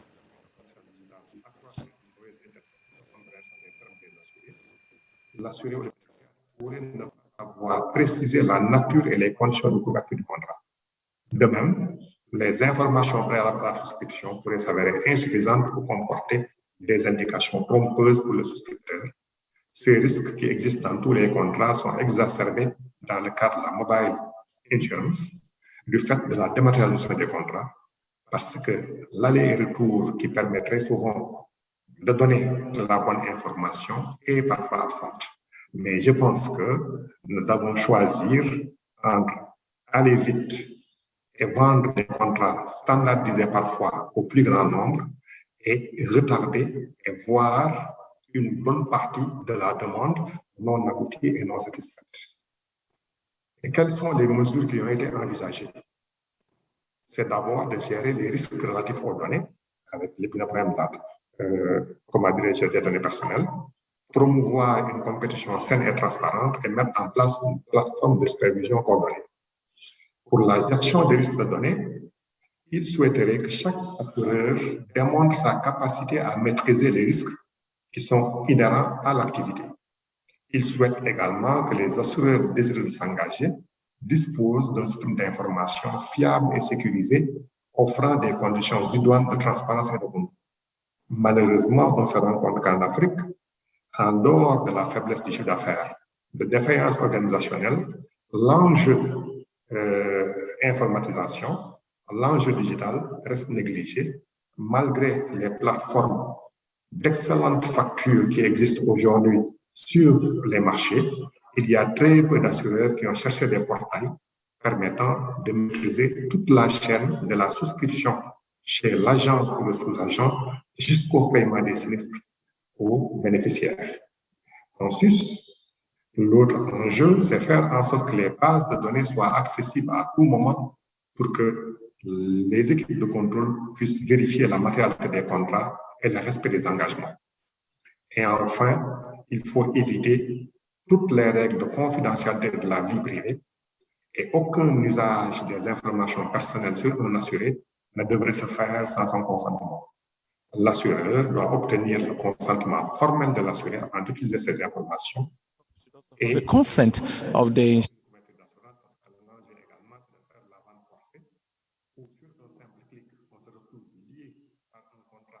dont on ne comprend absolument rien, et un contrat dont on a du mal à se défaire, alors que l'assurance doit d'abord se baser sur la confiance et ça doit être un acte volontaire et réfléchi que de souscrire un contrat d'assurance, ce que n'offre pas toujours la gestion des risques de données. À ceux des assurés ayant souscrit un contrat, l'assureur doit communiquer périodiquement par tout moyen les informations relatives au contrat. La relation doit être continue et il doit garantir l'accès gratuit et à tout moment à ces informations, alors qu'on sait qu'avec les opérateurs, quasiment rien n'est gratuit, tout est payant. Et il faut prévoir pour la gestion des sinistres les possibilités de déclarer directement dans la base de données par un canal sécurisé et le contrôle doit pouvoir accéder également à la base de données exclusive des sinistres déclarés, que l'assureur mette en place des procédures d'identification et de gestion des cas frauduleux. Il faut également promouvoir une saine compétition, nous l'avons déjà évoqué. La téléphonie est en situation de monopole ou de oligopole dans plusieurs pays. Il ne faudrait pas que cette concentration-là puisse tuer l'existant et se traduire par des distorsions au niveau de la Oui. Et enfin, nous savons que la téléphonie mobile fait appel à plusieurs mobile telephony fait appel à plusieurs opérateurs. Nous avons donc des régulateurs d'assurance se rapprocher des régulateurs de télécommunications.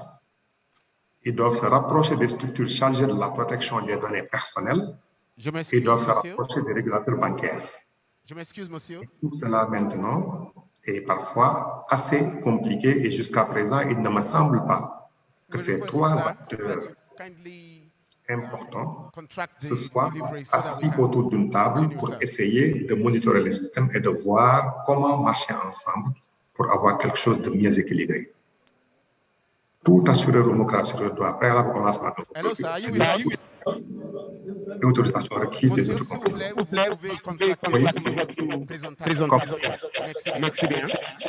Comment? Contractez votre présentation, s'il vous plaît, à cause de l'autre. J'ai presque fini, je suis quasiment à l'avant-dernière slide. Et enfin, au niveau des régulateurs, que l'on puisse changer de paradigme. De la supervision, on doit passer à la régulation. Et je disais que l'un des freins au développement réside dans la rigidité du contrôle et de traitement. La vision doit changer. On doit migrer de la supervision vers la régulation. Jusqu'à présent, le contrôle se focalise sur la solvabilité des acteurs. La régulation ou le contrôle doit plus s'attacher à agir sur l'écosystème pour bâtir un marché cohérent et accompagner son développement. Pour anticiper sur les leviers et relais de croissance et aboutir à un développement cohérent et structuré, il faut également briser les frontières pour favoriser l'émergence de nos champions. l'assureur ne doit pas rester fermé et limité à un seul pays au moment où tous les autres segments de l'économie s'ouvrent, à l'instar de ce qu'on a en Afrique de l'Ouest avec l'UMOA, en Afrique centrale avec la CEMAC, nous avons la CEDEAO et au niveau africain, nous avons la ZLECAF, alors que jusqu'à présent, pour exercer, il faut un agrément pays par pays. Ce n'est pas favorable à l'émergence d'un secteur des assurances bien intégré et à des acteurs. Il faut sensibiliser les peuples également sur l'importance de l'assurance et l'impératif de lui conférer une place de choix dans l'élaboration des stratégies économiques nationales et régionales. Et pour conclure, lorsqu'il s'agit d'innover, il ne faut pas réinventer la roue. En cela, Steve Jobs disait, Picasso disait, les bons artistes copient et les grands artistes volent, et nous n'avons aucune honte à l'idée de voler de grandes idées. Parce que nous savons que nous sommes au bout d'une révolution. Et ce n'est pas en améliorant la bougie qu'on a inventé l'électricité. Il faut des réformes et des mutations extrêmement profondes, mais en ne négligeant aucun détail. Et je vous invite à méditer cette pensée de Benjamin Franklin, président des États-Unis, qui disait « Un clou manqué et le cheval perdit son fer. À cause de ce fer manquant, le cheval fut perdu. N'ayant plus de cheval, le cavalier fut perdu, capturé et tué par l'ennemi. Tout cela à cause d'un clou de fer à cheval. Alors méfions-nous des conclusions hâtives et des études de marché. Cherchons plutôt à observer les comportements, les croyances et les attitudes de nos clients dans leur milieu naturel et nous saurons bâtir une réglementation et des projets innovants et structurants pour le secteur. Je vous remercie.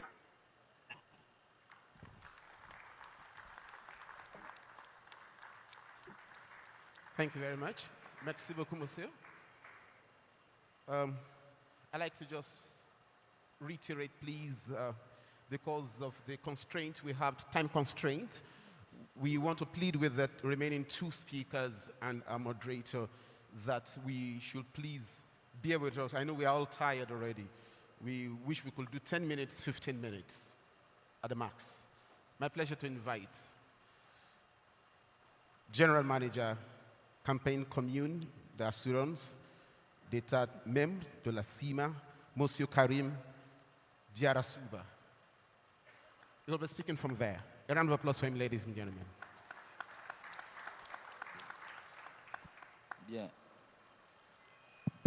Bien. Je voudrais, au nom de la délégation qui m'accompagne, la délégation de la SICARE qui m'accompagne, et au nom de toute la direction générale de la SICARE, remercier l'équipe managériale qui a fait l'honneur à la SICARE d'être invitée à ce pupitre pour donner sa vision, son point de vue sur ce thème aussi important pour l'avenir de notre continent en matière assurantielle. Alors, le thème qui nous est présenté, il n'y a plus à définir, vous savez, c'est la réglementation, l'innovation et l'avenir de l'assurance. Alors, ce thème sera présenté en trois parties. La première partie, qui est la partie numéro 1, le défi à relever pour le développement du secteur des assurances, c'est-à-dire quel défi à relever pour le développement du secteur des assurances. La deuxième partie, quelle innovation pour s'adapter aux changements et saisir les opportunités de développement. Et la troisième partie, l'environnement réglementaire de l'assurance, c'est-à-dire quel environnement réglementaire pour accompagner le développement du secteur, bien sûr avec une introduction et enfin une conclusion. Au niveau de l'introduction, qu'est-ce qu'il faut retenir? Des ressources naturelles au capital humain en passant par les accords régionaux, l'Afrique continue à convaincre les observateurs économiques du monde entier, s'il était encore nécessaire, qu'elle est un vrai potentiel et moteur économique en pleine croissance, prête à reprendre le flambeau de l'Asie. En effet, malgré un contexte sanitaire très défavorable à l'échelle mondiale, l'Afrique, qui revient de loin, conserve néanmoins son statut de continent d'opportunité. Les secteurs d'activité étant diversement affectés par cette pandémie, mondiale qui a dicté de nombreux usages socio-professionnels et commerciaux, tous se réinventent pour saisir les opportunités post-pandémie offertes pour le continent. Le secteur des assurances n'est pas en reste et voit se dégager plusieurs tendances promoteuses. Plusieurs facteurs plaident en faveur d'un essor rapide de l'assurance en Afrique. Au-delà du dynamisme économique du continent, son évolution démographique, l'émergence des classes moyennes et le développement des nouveaux modes de distribution auront des effets positifs certains sur la croissance du secteur. Les compagnies d'assurance faisant preuve d'innovation, produits et circuits de distribution nouveaux se débarqueront certainement des concurrents.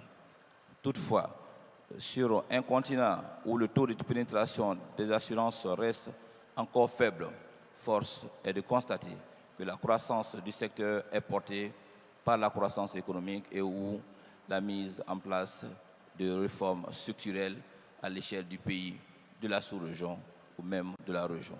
Il convient donc indispensable pour les assureurs et leurs partenaires d'innover et de collaborer étroitement avec le régulateur pour capitaliser sur l'immense potentiel de développement du marché africain des assurances. La réflexion autour du thème réglementation, innovation et avenir de l'assurance pourrait ainsi consister à répondre aux trois principales interrogations suivantes.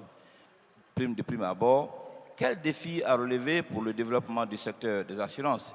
Il s'agira ici d'identifier les contraintes à surmonter ou les points d'amélioration pour faire de l'assurance une source clé du capital et un acteur principal du développement du continent.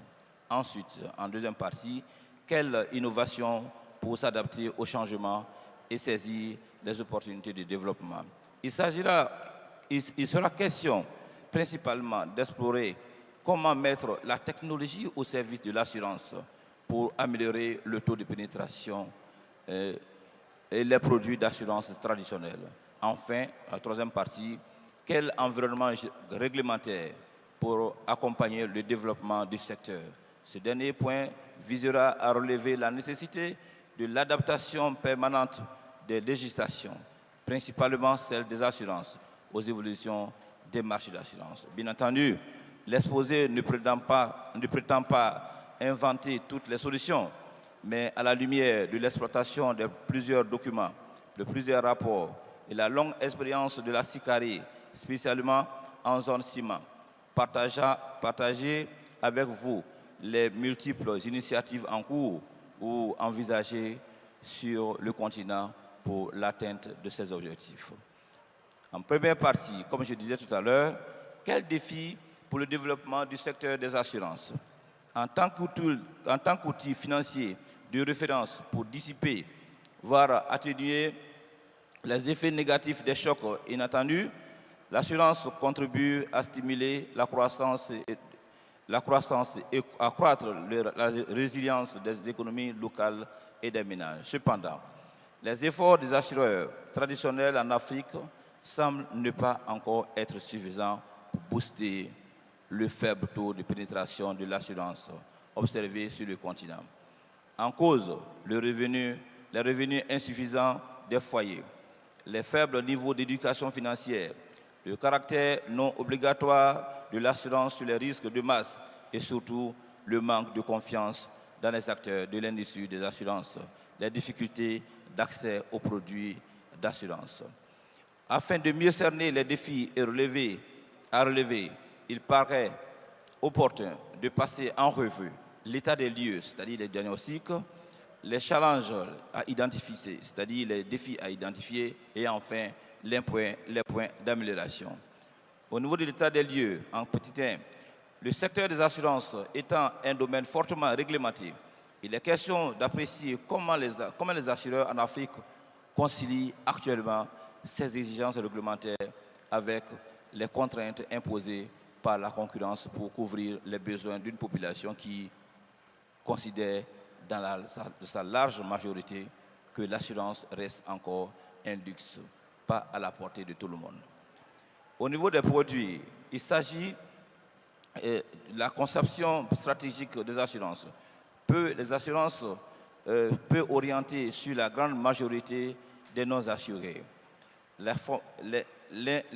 L'interaction nécessitant le contact physique ainsi que des échanges de documents parfois volumineux par mail, courrier physique, proposition d'assurance, lettres recommandées avec accusé de réception, avis d'échange, etc. Les longues procédures de gestion des sinistres.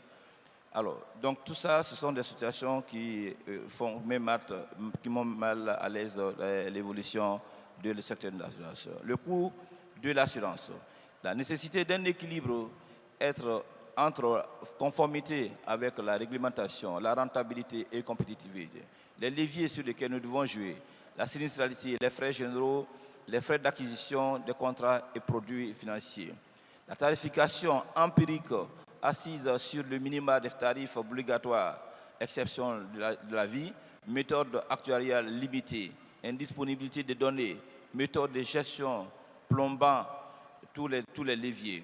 Au niveau de la distribution des produits, l'on constate que la stratégie commerciale s'appuie essentiellement sur les règles des canaux traditionnels, c'est-à-dire les courtiers d'assurance, agents généraux et les banques.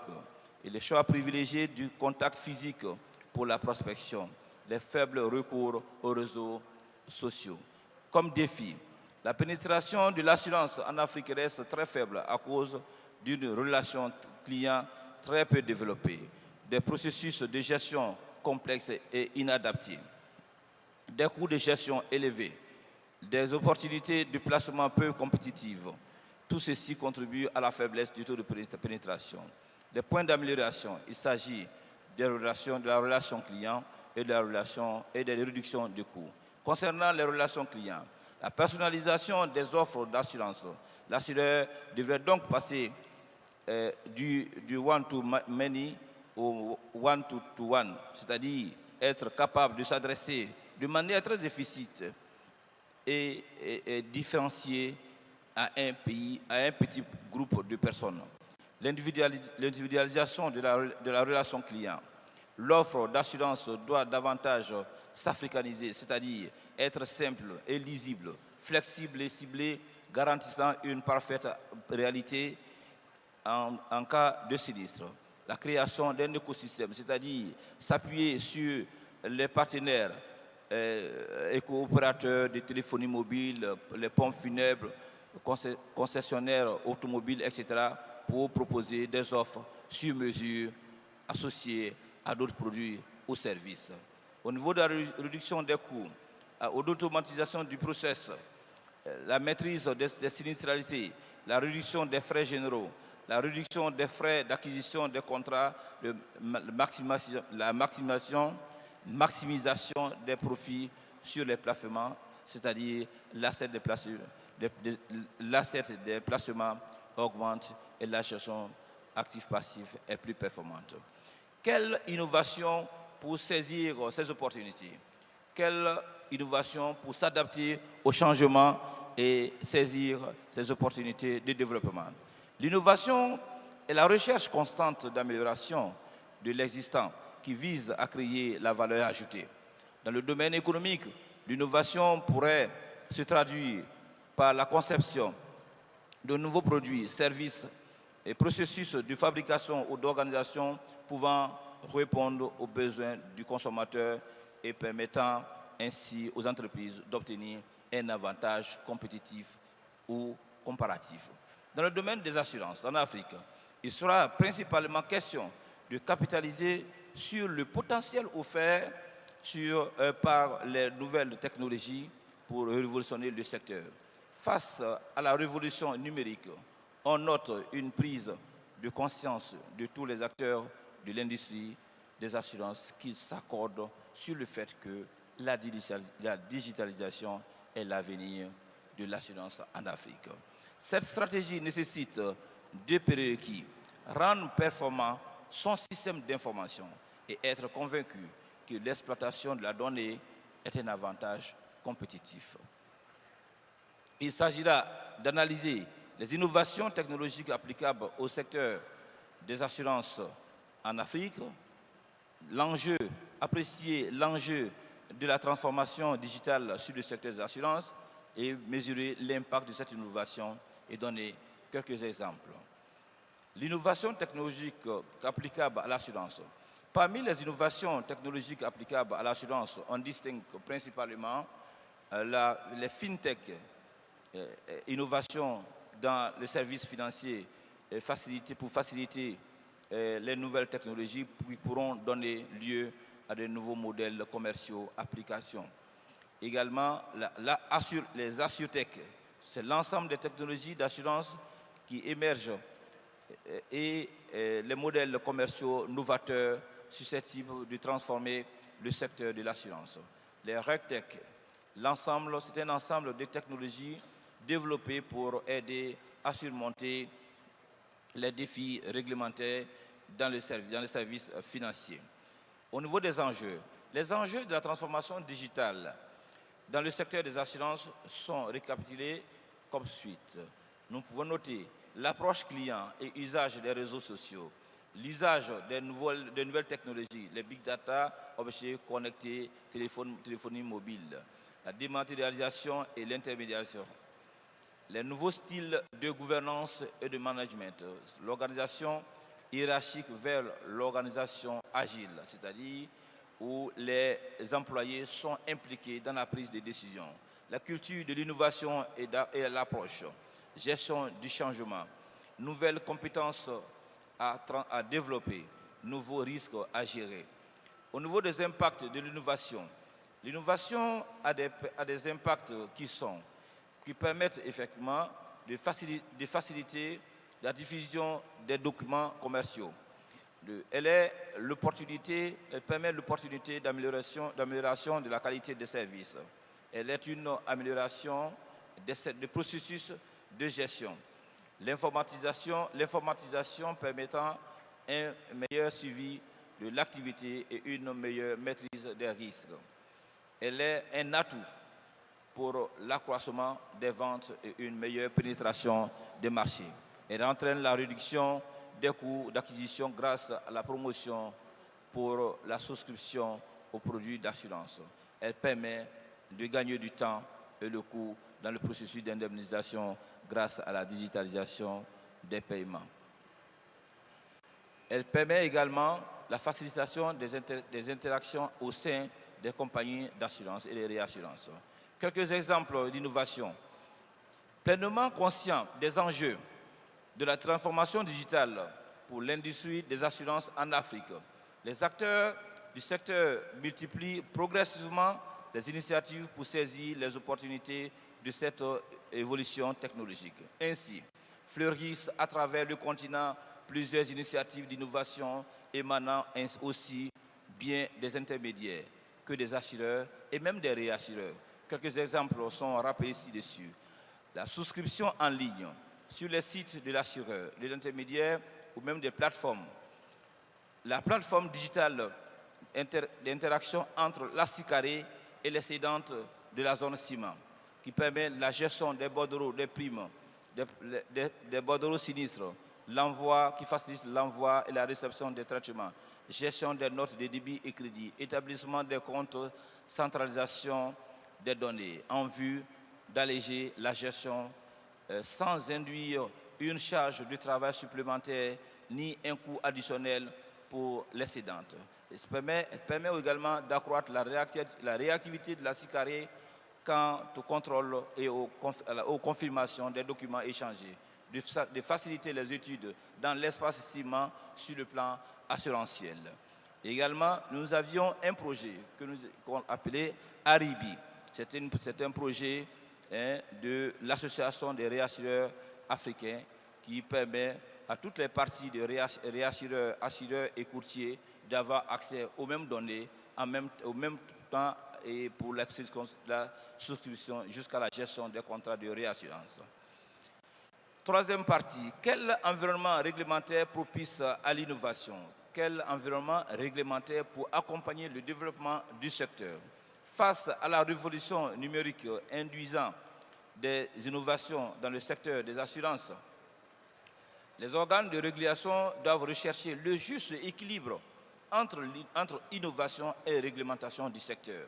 À la suite d'un état des lieux de la réglementation en vigueur, les organes de régulation devront identifier les risques liés à l'innovation dont la maîtrise appelle des réformes réglementaires adaptées. Nous pouvons retenir, faire un état des lieux, identifier les risques inhérents à l'innovation et des réformes en assurance. L'état des lieux. Le secteur des assurances est fortement réglementé et contrôlé par les organes étatiques ou sous-régionaux. L'on note un contrôle axé sur le fonctionnement des acteurs du secteur et de leur implication dans l'activité économique. La réglementation doit poursuivre la mutation du secteur vers les standards internationaux, renforcement des fonds propres, domiciliation des contrats d'assurance, paiement comptant des primes. La nécessité d'une profonde mise à jour pour s'adapter au contexte moderne africain et libérer l'immense potentiel de l'innovation digitale en assurance. Il convient de poursuivre l'effort réglementaire pour aboutir à une réglementation orientée en faveur de la digitalisation. L'identification des risques. Bien que la transformation digitale ne soit qu'à ses débuts sur plusieurs marchés d'assurance du continent, la plupart des acteurs ont engagé des actions de digitalisation de leurs processus internes et proposé de nouveaux services à leurs clients, notamment la plateforme favorisant la souscription des contrats et la déclaration des sinistres en ligne. L'approche réglementaire doit donc s'adapter en fonction du niveau de développement des initiatives sur le marché et à la nature des risques émergents suite à ces activités. Encadrer la transformation digitale implique pour le régulateur un dynamisme et une flexibilité en termes de régulation. Pour cela, il a besoin d'être sensibilisé sur les risques afin de mieux les mitiger. Au niveau des réformes, face à cette révolution numérique dans le secteur des assurances, la réglementation pourrait viser les objectifs suivants pour accompagner les initiatives d'innovation tout en protégeant les intérêts des assurés et les bénéficiaires des contrats d'assurance. Les objectifs de réforme, il y en a beaucoup. Les mises en place des prérequis réglementaires, les suivis de façon rapprochée des actions en cours sur le marché afin d'identifier les risques émergents et introduire une réglementation spécifique en conséquence. La mise en place d'une réglementation flexible facilitant les initiatives de transformation digitale des acteurs. Alors, nous allons sauter certaines parties, puisqu'on dit que on a dépassé les 15 minutes. Alors, mettre en place une base réglementaire minimum pour encourager la digitalisation, mettre en place au sein de l'organisme de régulation une entité dédiée à la promotion de l'innovation, veiller au respect des dispositions prévues par les lois en vigueur en relation avec la protection des données, et puis conduire à moyen terme des études des risques liés aux produits d'assurance innovants pour identifier les principaux risques émergents suite aux initiatives mises en œuvre sur le marché afin d'en réguler les conséquences. Alors, on va directement à la conclusion. En somme, il est désormais évident que l'avenir de l'assurance en Afrique passe par la digitalisation. Dès lors, les innovations associant la technologie à l'assurance, FinTech, AssureTech, RegTech, ont un rôle très important à jouer dans ce processus. En effet, grâce aux innovations technologiques, le secteur des assurances peut contribuer plus efficacement à la réduction des vulnérabilités sociales et une protection sociale durable par la multiplication des couvertures d'assurance inclusive et une meilleure prise en compte de la relation client. Une telle mutation de l'industrie des assurances qui suppose la création d'un écosystème par des partenariats aura un impact très significatif sur l'amélioration du taux de pénétration de l'assurance en Afrique. Naturellement, les réassureurs doivent s'arrimer à ce processus et mettre leur expérience au service des compagnies d'assurance. De telles initiatives salutaires pour l'industrie des assurances en Afrique ne peuvent être possibles que dans un environnement réglementaire favorable à l'innovation. C'est pourquoi il est impératif pour les régulateurs de comprendre ces innovations, identifier les risques qui en découlent pour mieux les mitiger. Ainsi, l'environnement réglementaire assurantiel, tout en s'adaptant au niveau de maturité des marchés, devrait être plus tourné vers l'innovation pour libérer le potentiel de croissance. Je vous remercie. Thank you very much. It's a better round of applause.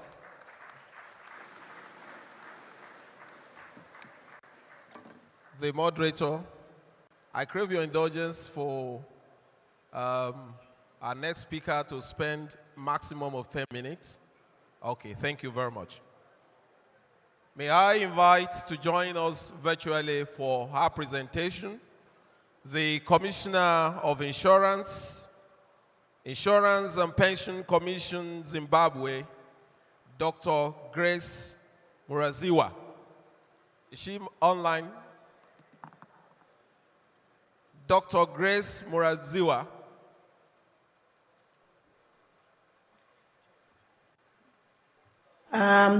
Okay, thank you.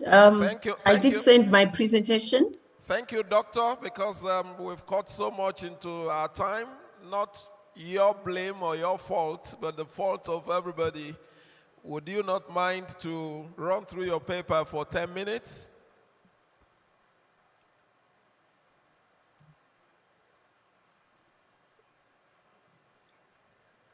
Dr. Okay, Grace? good afternoon.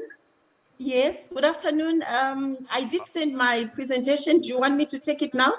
I sent a recording. Okay, anyhow you wish, madam. All we want is your presentation, and if it's possible to abridge it for 10 minutes, we wouldn't mind. All right, so maybe I can just give you my presentation. We forget about the recording. So I think all protocol observed. Thank you, madam. In the interest of time, I'm really humbled, I think, to be invited to be part of this year's roundtable, and really privileged to be part of this panel. But in the interest of time, I will allow me, I think, to also confess that I'm really sad to be missing this opportunity to be with you all in Africa's most vibrant cities. And unfortunately, pressing commitments require my presence here at home. So I think for those of you who were courageous enough to travel, please enjoy Lagos on my behalf. So I'm sure you'll all agree with me that we've experienced change like has never been seen before by our generation. And like many other sectors, the insurance industry, which is generally viewed as a traditional sector, is not an exception. The industry is on edge, having undergone a significant amount of disruption, but also innovation, something that the industry was not accustomed to. So in my view, this year's theme, rebuilding Africa's economy and insurance perspective, is coming at the right time when only 3.5% of the African population is insured. And I think, as we all know, Africa is lagging behind other emerging markets. So I think acknowledging that Africa needs rebuilding in line with this theme is the beginning of the rebuilding exercise. And we hope insurance will be a game changer. And this conference will indeed come up with resolutions on how we can achieve this. And it's generally accepted that regulators react to market developments. And I know that should not be the case. So my approach is going to be to deal with the future of insurance, innovation, and regulation in that order. So just starting with the future of insurance, I've borrowed a lot, I think, from the recent PW survey on insurance trends and my own helicopter's view of developments in the Zimbabwean market. There are 4 significant noticeable trends which are redefining the future of insurance. I think the first one is the new customer. This, we understand, is going to be the biggest disruptor, and not digitalization as we may think. Because of the pandemic, I think life has been going on for months without a lot of the things that we're accustomed to. And customers have started to interrogate a lot of the costs as they also align their own reduced cash flows, both at the corporate level and at the individual levels. And customers want real-time online solutions. They now understand the value for money, and so their demands for customer solutions and experiences that are aligned to our new lifestyles. And I think we're all aware of some customer-centric products, pay-as-you-go car insurance. You know, we have products in Zimbabwe, you know, which use telematics, whereby car insurance premiums is charged on mileage travel. And it makes a lot of sense, you know, when you're working remotely and spending more time in your house than on the road. You know, robo-advisors, we've used them during these lockdowns, and we actually like them. So the active insurance market today comprises of millennials or your Generation Y, and members of Generation Z, you know, those people who were born 1997 to 2012, and they are true digital natives. They've been exposed to the internet, to social networks, to mobile systems from an early youth. And that context has produced a hypercognitive generation, very comfortable with collecting, cross-referencing many sources of information, and with integrating virtual and online experiences. And these are the customers of today and the future. And this group is tech-savvy. They don't have time for long and winding manual processes. They want quick solutions, which are available at the touch of a button. So insurers need to design products that speak to their needs. They want rewards for good behavior, for their healthy lifestyles. So they want aggregators, among other solutions. So there's no doubt that as our generation transitions to glory, companies that are going to survive into the future are those that are redefining their product offering to align with this new clientele. And what does it mean for regulators? Regulators' offices need to become expertise hubs. Regulators are aware of the need to innovate. But our challenge for markets is that regulators lag behind their regulated entities when it comes to innovations. We find ourselves sometimes turning down good innovations because we don't understand them, and in the process we're stifling innovation. So there's therefore need for regulators to invest in capacity building so that they are ahead of their regulated entities. The regulator's office should be a hub of expertise, well-resourced, not only to understand market dynamics, but to lead and advise governments. And so potentially, I think one of the most impactful changes considered by regulators in this time is the regulatory sandbox concept. The lower the barriers to test new ideas, address how new innovative ideas can quickly be developed and launched in a monitored environment. I think the second thing that I want to highlight is the new competitors.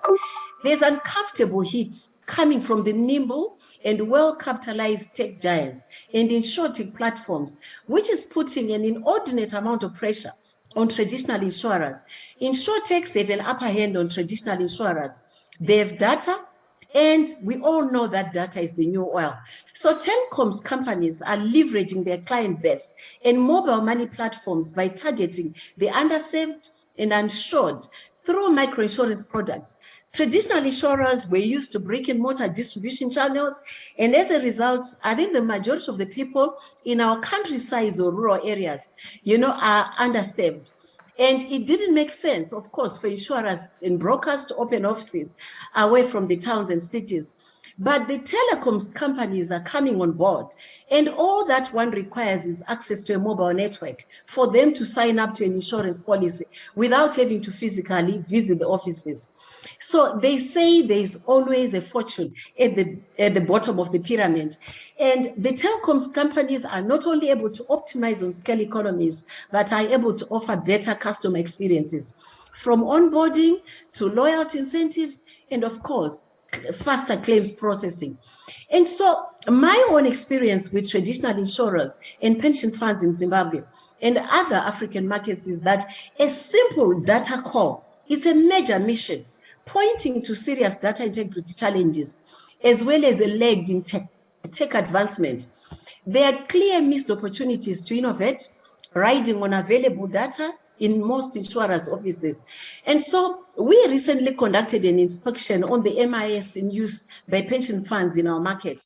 And our findings included weak disaster recovery, business continuity plans, thus threatening the recoverability of client data, and fragmented systems, and of course, use of manual records that are prone to errors and manipulation, just to name a few. And from my interaction with other regulators, data integrity is a shared concern across Africa. So what does it mean for regulators? I think we need collaboration with other regulators, both in country and across jurisdictions. The lowering of barriers has highlighted the interconnectedness of markets and the need for regulators to collaborate and regulatory arbitrage. In Zimbabwe, we now have what we call Smart Regulators Forum, where all regulators across sectors meet to discuss cross-cutting issues. I think there are also issues of data protection and privacy. Regulators are concerned about how insurers are managing potential customer risks related to data sharing with third parties. And so developing data protection frameworks and collaborating with data protection agencies. Thirdly, the new sources of growth. You know, one of the things I was taught when I joined the insurance industry many, many years ago was that there's a strong positive correlation between insurance growth and economic growth. Though the causality relationship can be bidirectional, it's a chicken and egg relationship. There's a lot of empirical evidence, I think, on the nexus between economic development and the development of the insurance industry.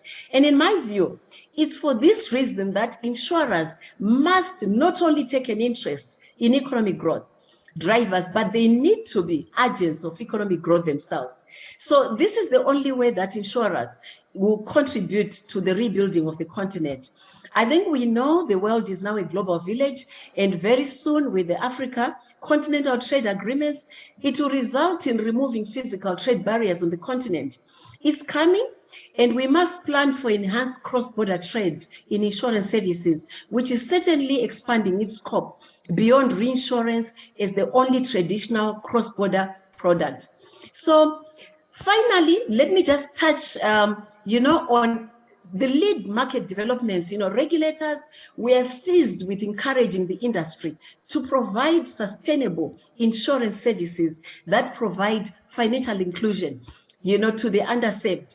And also, I think we are all now familiar with SDG supervision. Regulators are also being tasked to include SDG supervision, especially climate risks, in the supervision of insurance to protect policyholders.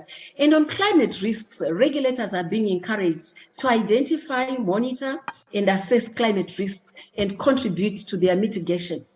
Finally, digitalization. I think there is no doubt that we are seeing a whole new ecosystem developing, complete with a new value chain for the insurance industry. The industry has been forced to leapfrog in digitalization, and in the process, business processes have been remodeled to enhance customer experience. And in some organizations, processes have been streamlined to create efficiencies such that this new normal will be the normal going into the future. So the pandemic has created opportunities for leaders, not only to pivot, but future-proof their organizations around new technologies. And there are also opportunities for product developments around cyber risk and third-party risks. And what this means for regulators. We have SupTech now redefining supervision. Supervisory technology applications, especially in data analytics, are seen as capable of turning risk and compliance monitoring from a backward-looking into a predictive and proactive approach. Traditionally, I think the supervisors have been very reactive, but with SupTech, we'll be leading the market through promoting of market developments. I think we are all familiar with the amount of time we put into the conducting of inspections, starting with pre-work, on-site inspections, on-site investigations, analysis, and so on.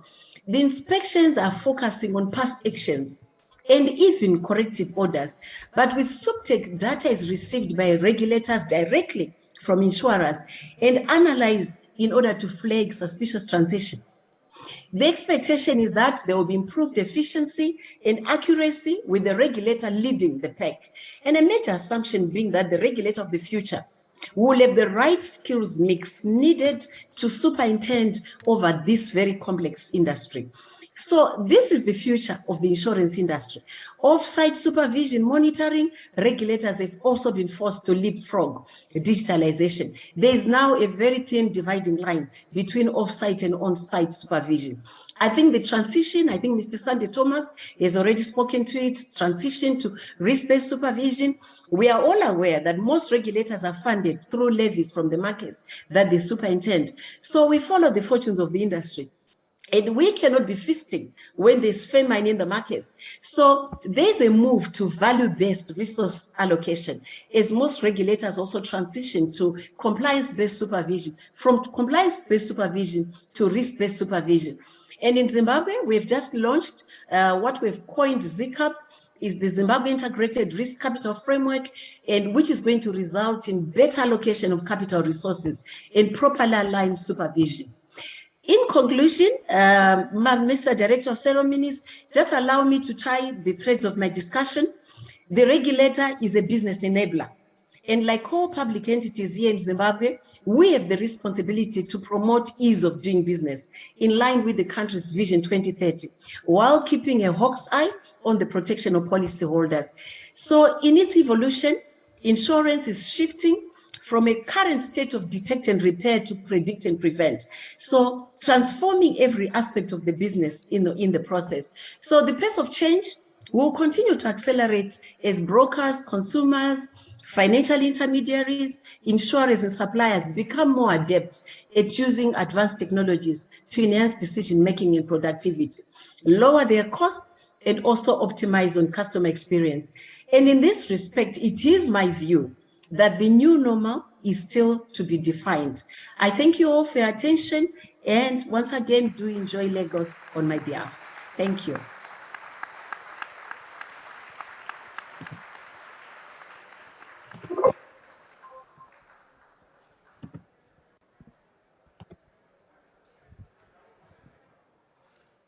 Thank you very much, ladies and gentlemen. Can the applause be better?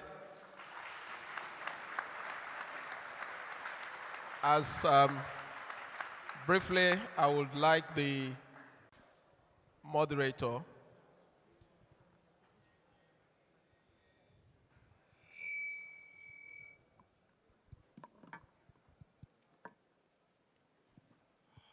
Madam Dr. Abiba Zachariah. But before she goes ahead, as risk managers, I'm sure you are cognizant of the fact that we have to mitigate our risks. Pardon that these things have to be off a little bit because of obvious challenges that we have here, which it's inevitable sometimes. I allow you to have your space briefly, ma'am. Thank you, Mr. MC. Indeed, when I was hearing the pops going off, I was wondering whether I should mitigate my risk and run off or to keep being a lady and sit here. So thank you very much, various panelists. Just to help for those who are not here, I'll start directing my questions to those of them who are not here right now so that perhaps we can take them off the screen then. So I'll start with Mr. Adam Anjai. Sir, thank you for your presentation, and you did talk a lot about comparative advantages. So my question to you is that the new generation, as we have them, they are not waiting for us to change your service or our services before they buy our products. Indeed, if you check, Alibaba decided that the shopping industry was not doing enough, took over. The banking industry decided that we were not doing enough, took over. Sorry, the banking industry decided we were not doing enough and took over most of our product lines. So in other words, the new generation of consumers are not waiting for us to innovate fast enough to meet their needs. So for us, as insurers, what comparative advantage do we have to survive these new demands and these new market needs that is going on? Mr. Njama, can you help us, please? Sorry, Mr. Njai, can you help us, please?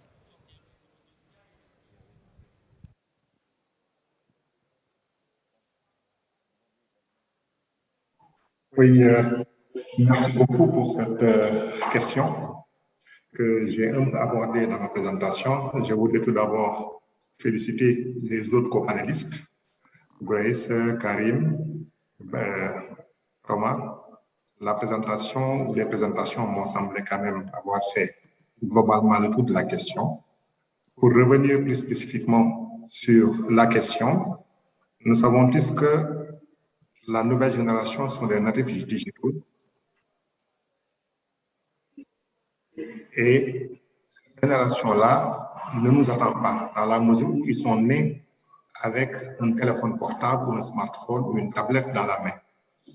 Et par rapport à la résolution des problèmes, le référentiel n'est plus le même. Nous pouvions attendre chez eux désormais l'unité de mesure, c'est à l'instant.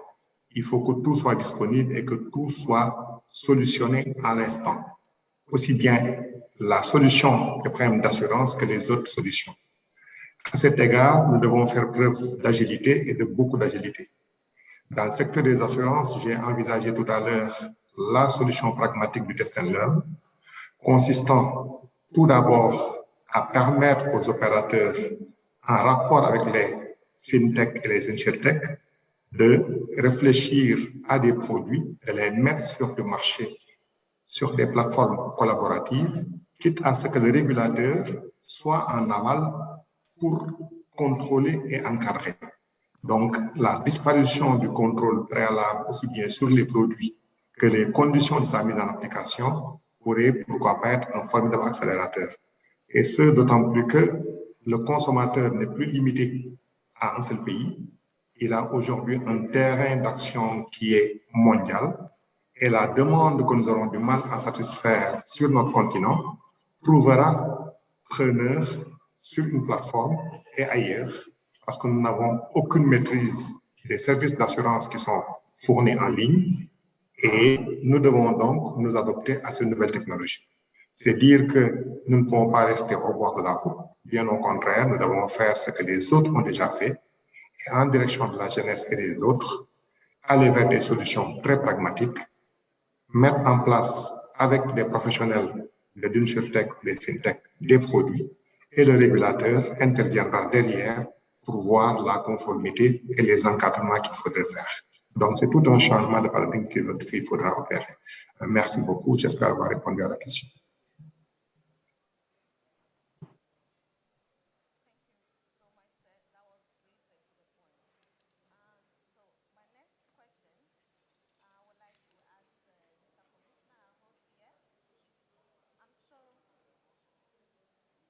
Sorry. My next question goes to our Commissioner, Mr. Thomas.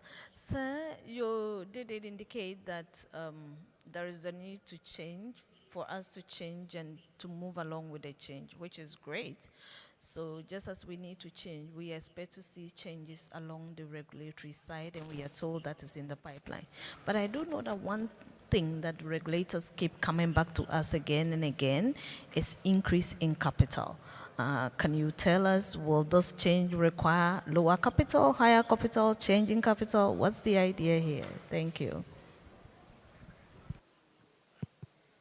Yeah, thank you. It's not just about capital. I'm sure from what we have heard thus far, the transformation we expect is not going to come very cheap, in which case we will need resources to migrate from where we are to where we want to be. It's not about the capital that is pronounced by the regulator. I'm seeing a future where operators themselves will look at the level of their operations and determine the level of capital that is commensurate with the level of operations that they want to, the service they want to deliver. I did mention the issue of risk-based capital. It's not a case of one cap fits all. We want to get to a point beyond the basic, when people will begin on their own, begin to adopt the level of capital that is consistent with the level of operations. And if you look at it from end to end, from conceptualization of ideas from the distribution of products up to the management of those products, even post-claims services. They required some high level of technology. Technology, we've talked so much about technology here today, it doesn't come cheap. And what it means is that the level of operations that we have right now cannot take us too far. And that is why I talk about the need for us to up our game, provide the resources that is required so that we can deliver on services that are needed that will enable us sustain a market or an industry so that we can create a future while improving on the existence method of operations.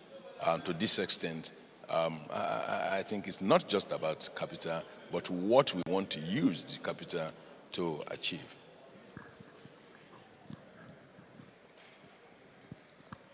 I believe that's some good news. It means that we have to cut our quotes according to our size, in other words, right? So it depends of what you want to do. That's what will determine the kind of capital that you are required to bring to play. I think that's good news for me. Now, Dr. Grace Murasiwa, congratulations, and I'm sorry that you are not here with me. So I heard you say that regulators cannot be feasting while there's farming, and that's great. And so farming immediately brings me to agriculture. I know that your country is big in agriculture comparatively. So in this new age, this new change, what, for example, is your regulator doing in terms of agriculture to help the insurer to do better or to benefit from agricultural insurance? Thank you. Thank you, Madam. Zimbabwe has not really experienced very extreme temperatures. But, we've had the occasional droughts. And of course, I think more recently, we were also hit by Cyclone Idai, which actually ravaged, the eastern part of Zimbabwe. And we are all aware that I think some of these extreme weather temperatures, they claim human lives, livestock, and crops, as well as infrastructure. And here in Zimbabwe, I think given the increased level of climatic risk, we have now joined the third innovation lab.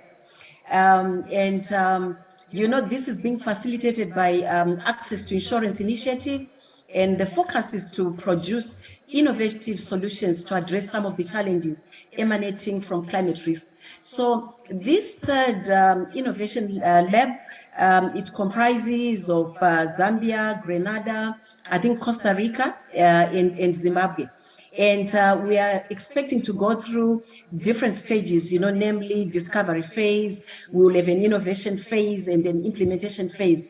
And we are bringing on board, the entire industry, to participate in this. And, our focus is going to be to provide solutions to the big question, how can we boost farmers' economic development, using affordable climate risk mitigation strategies. So we've already started the process of engaging all the critical stakeholders in this country. We have the Ministry of Finance on board, we have the Ministry of Agriculture, we've got our different farmers' unions, and of course, we've got the insurance industry.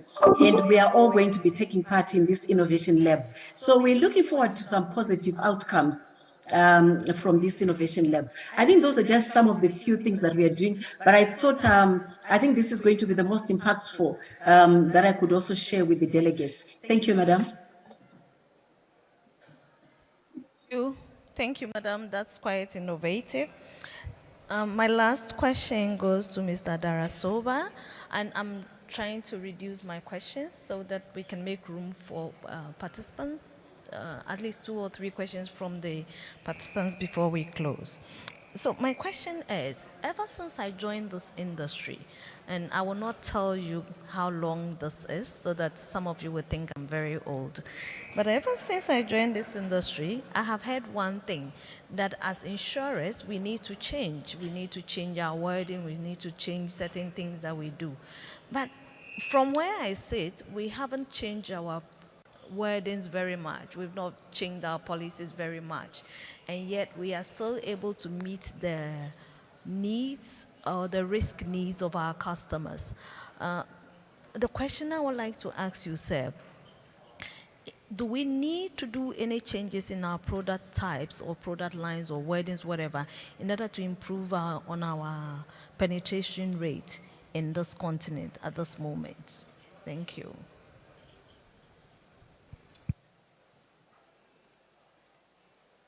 Bien. Merci, madame. Merci pour la question. Avant de répondre à la question, je voudrais dire également qu'avant d'être directeur général de la CICARE, j'étais régulateur. J'étais directeur national des assurances de la Côte d'Ivoire durant pratiquement 10 années.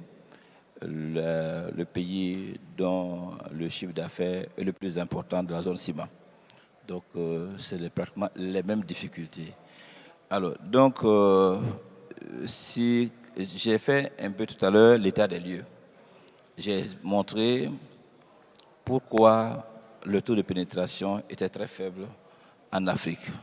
J'ai cité, par exemple, le revenu qui était assez faible.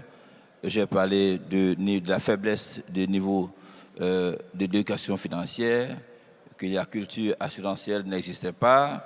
J'ai également dit que le caractère non obligatoire de la plupart des risques constituaient des freins à l'évolution des choses et qu'il y avait des difficultés d'accès aux produits d'assurance. J'ai également dit que l'assurance était dans nos zones considérée comme l'affaire de ceux qui ont un peu plus de moyens et que la zone rurale, les zones défavorisées ne se sentaient pas concernées. Malheureusement, c'est une triste réalité. L'Afrique est un continent promoteur où nous avons beaucoup de potentialités, mais nous sommes à la traîne, je veux dire, par rapport au secteur des assurances. Que faire? Et il ne faut pas se le cacher, il faut savoir bien tricher. Il faut voir ce qui se passe ailleurs pour pouvoir améliorer ce que vous pouvez faire. Donc, comme nous avons dit comme conclusion, tous les panélistes sont passés, mais c'est les mêmes conclusions. Il faut faire booster. Et comment faire booster? C'est la digitalisation, c'est la dématérialisation. Aujourd'hui, les assureurs, pour la plupart, ne sont pas en contact avec les zones rurales. M. Adamandia l'a signalé qu'il faut segmenter le marché, mais il faut que chacun se sente concerné. Une prise de conscience collective de tous les assureurs. Et ça se dit qu'il faut pouvoir mettre au devant la digitalisation, celui qui est dans un village le plus reculé possible. Aujourd'hui, chacun a les moyens, pour la plupart dans nos zones, d'avoir un portable de mobile assurance. En Côte d'Ivoire, c'est une réussite. En tout cas, il y a des compagnies aujourd'hui qui excellent là. Il faut savoir copier ce qui se passe ailleurs. Alors donc, c'est pour vous dire que la digitalisation est l'avenir de l'assurance en Afrique. Il faut pouvoir révolutionner ce secteur, pour pouvoir innover, capitaliser ce potentiel, et c'est vraiment à partir des nouvelles technologies. Donc je voudrais dire également qu'au niveau des régulateurs, Madame de Zimbabwe, elle a pratiquement résumé. Elle dit que le régulateur doit être un catalyseur. Qu'est-ce que ça veut dire? C'est quelqu'un qui, comme le mot le dit, réguler. C'est-à-dire, il ne doit pas trop aller comme ça, il ne doit pas aller trop comme ça. Il doit encourager. Il doit encourager, bien sûr, en sauvegardant les intérêts des assurés et les bénéficiaires de contrats. Cela voudrait dire que le régulateur doit avoir une bonne connaissance de la volonté des assureurs. Et les assureurs doivent prendre des initiatives pour être accompagnés, pour dire allons-y, il faut qu'il y ait quelqu'un qui soit devant. Ce n'est pas le régulateur qui va chercher des branches d'activité. Là, c'est le rôle de l'assureur. Mais le rôle du régulateur, c'est d'encourager, mais en sauvegardant les intérêts des uns des autres. Et donc, cela voudrait que le régulateur doit être au parfum des innovations, se former et pouvoir accompagner le processus. Voilà ce que je peux dire.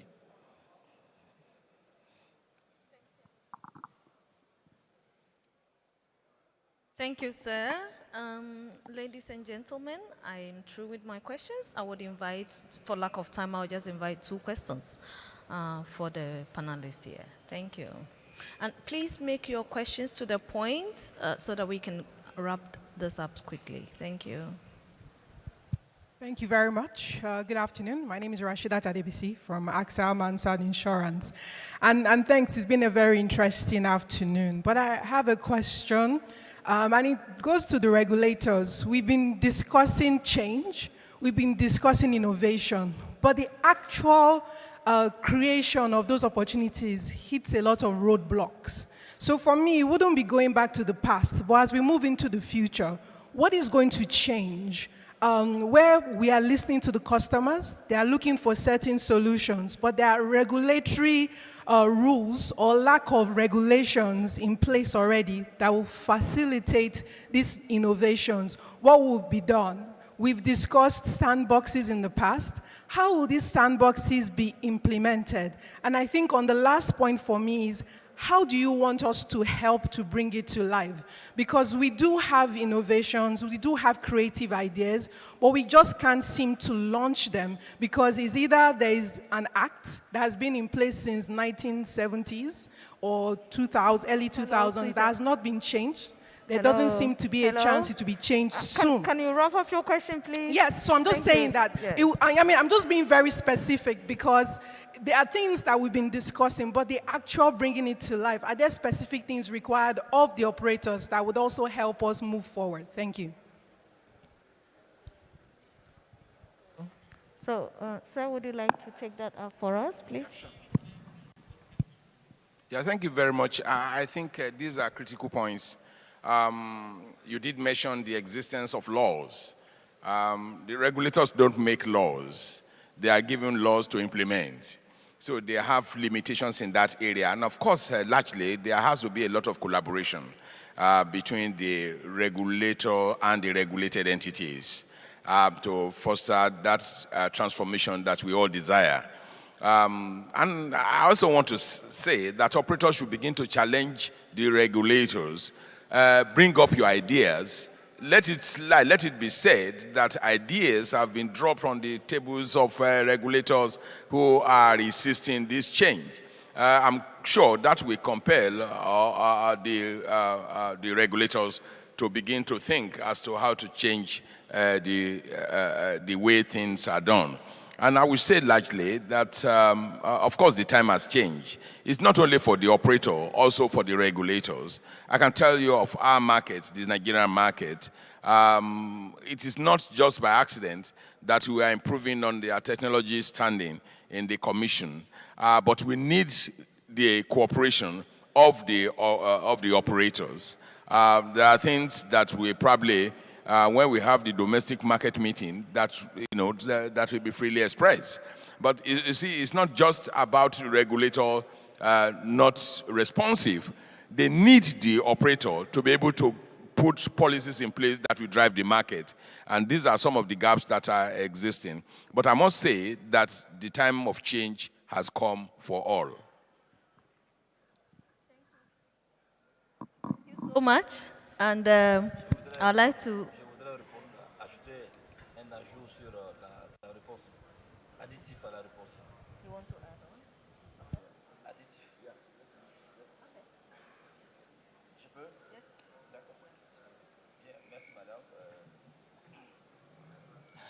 En zone ciment, l'avantage que nous avions, dans la salle, vous aviez le secrétaire général de la ciment, qui est l'organe de régulation de la ciment.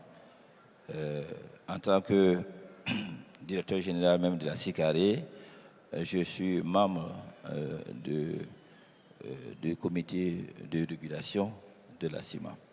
Et comme je le disais, par mes anciennes fonctions, je suis plus ou moins un régulateur puisque j'ai un passé.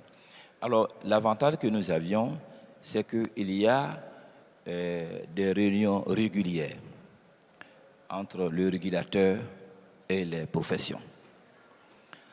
Au niveau de chaque pays, déjà, il y a la direction des assurances, il y a l'association des professionnels dans chaque pays. Donc, tous ces problèmes sont vus, revus, rediscutés. Mais au niveau supra, qui est sous-régional, qui est la CIMA, qui constitue par 15 pays, il y a une association qui était dirigée même par M. Adaman Diaye, qu'on appelle la FANAF, que vous connaissez très bien. Et il y a le comité des experts, qui se réunit 2 fois dans l'année.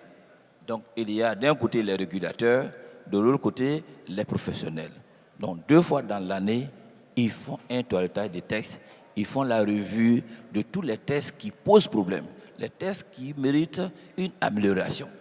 Et également, chaque 3 mois, il y a ce qu'on appelle la CRCA, la Commission régionale de contrôle des compagnies d'assurance, où, après avoir fait un contrôle, les compagnies sont convoquées comme les commissions bancaires, que vous savez très bien.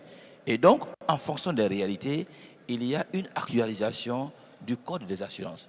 Donc, voilà comment, au niveau de la zone CIMA, nous arrivons à pouvoir être en phase. Le régulateur est en phase avec les professionnels, puisque les professionnels même sont membres du comité qui rédige la réglementation. Voilà ma contribution que je voulais ajouter. Merci, madame. Thank you so much for the input and for the response. So, ladies and gentlemen, I think we need to wrap this up now. I'm sure you have more questions, but if you do find them, kindly send them your questions or speak to them when you do meet them. It's been brilliant being here today. We've learned that change is come and it's here. We don't have a choice, but thankfully we don't have to reinvent the wheel, and that we can pick from other industries and learn from what they have done and be able to implement that. That in addition, we can also collaborate with other innovators out there so that we can also benefit from this change that has come up. Thankfully, our regulators say they are here with us and they are here to support us to make it. We've seen examples of how it's working and how it's performed and succeeded. So we are confident that the success and the sustainability of this industry will come to pass and will come true because we will be working hand in hand with our regulators. Thank you all very much for your time and thank you for being here. To the panelists, thank you. You've done a brilliant job and thank you very much. And to the organizers, thank you. Over to you, Mr. MC. Thank you. Thank you very much. Thank you very much, the moderator and the panelists, both present physically here and virtually. We appreciate you. A better round of applause for them. Well, distinguished ladies and gentlemen, it's lunchtime. But before we go for lunch, please, I'd like you to listen to the following announcements. The foyer upstairs has been prepared for the Commissioner for Insurance in the respective countries that are here today, or past commissioners for insurance that are here. All managing directors of insurance companies, reinsurance companies that are also delegates here, and every other person that we could reckon as leaders of the industry that are here. Please, your lunch will be served upstairs at the foyer.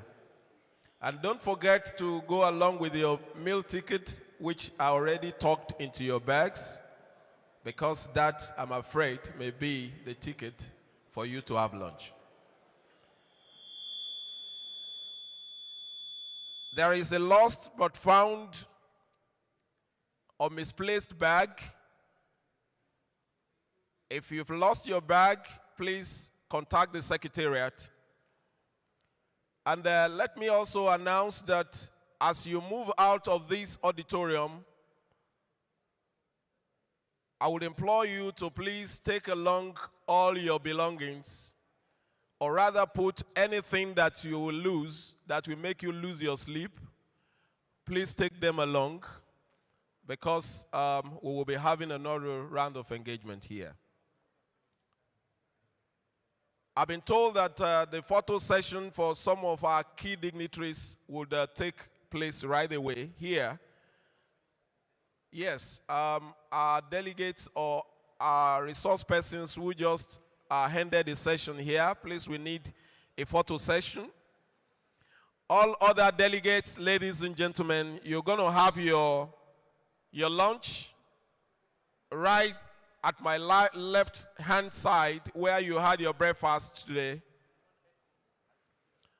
Kindly return all your headphones as you leave. And after lunch, please, I implore everyone to kindly visit the exhibition stand. Visit the exhibition stand. And please, the Women in Insurance lunch, as announced, will be held tomorrow at the same time.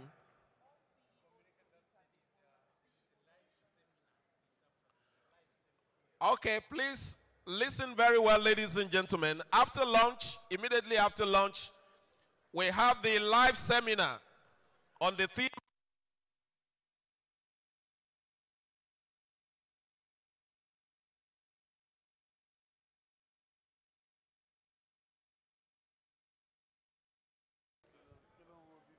Hello? Embracing innovation for insurance inclusivity. And those expected at the seminar are managing directors, CEOs of life insurance, heads of life insurance companies and institutions, professionals in life, and other interested delegates. You are required immediately after lunch to please congregate here. Thank you very much as you enjoy your lunch. And for those that are concerned or those interested in the live seminar, you're requested to please reconverge on this same auditorium immediately after lunch. Thank you, and thank you. Panelists, please, you need to take your photograph right now. Those just finished the panelists. With the moderator, please, you need to take photograph together. Very important. To take them.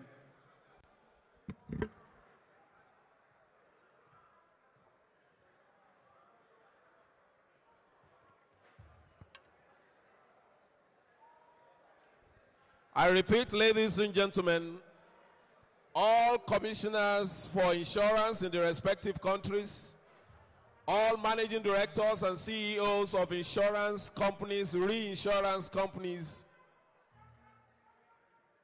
EXCO members of the AIO, please, live seminar is holding immediately after lunch here. You are expected to be here, please. The live seminar is holding immediately after lunch.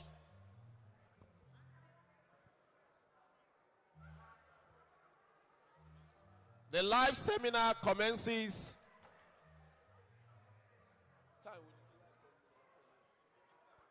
immediately after lunch, 4:30. Please, 30 minutes for lunch, and then we reconverge for the lunch for the live seminar at 4:30. At 4:30. Thank you very much. Please, I restate the need for you to take along your belongings, your telephones, your iPads, your every handy material that you came in with. Please take them along with you. Thank you, and God bless you.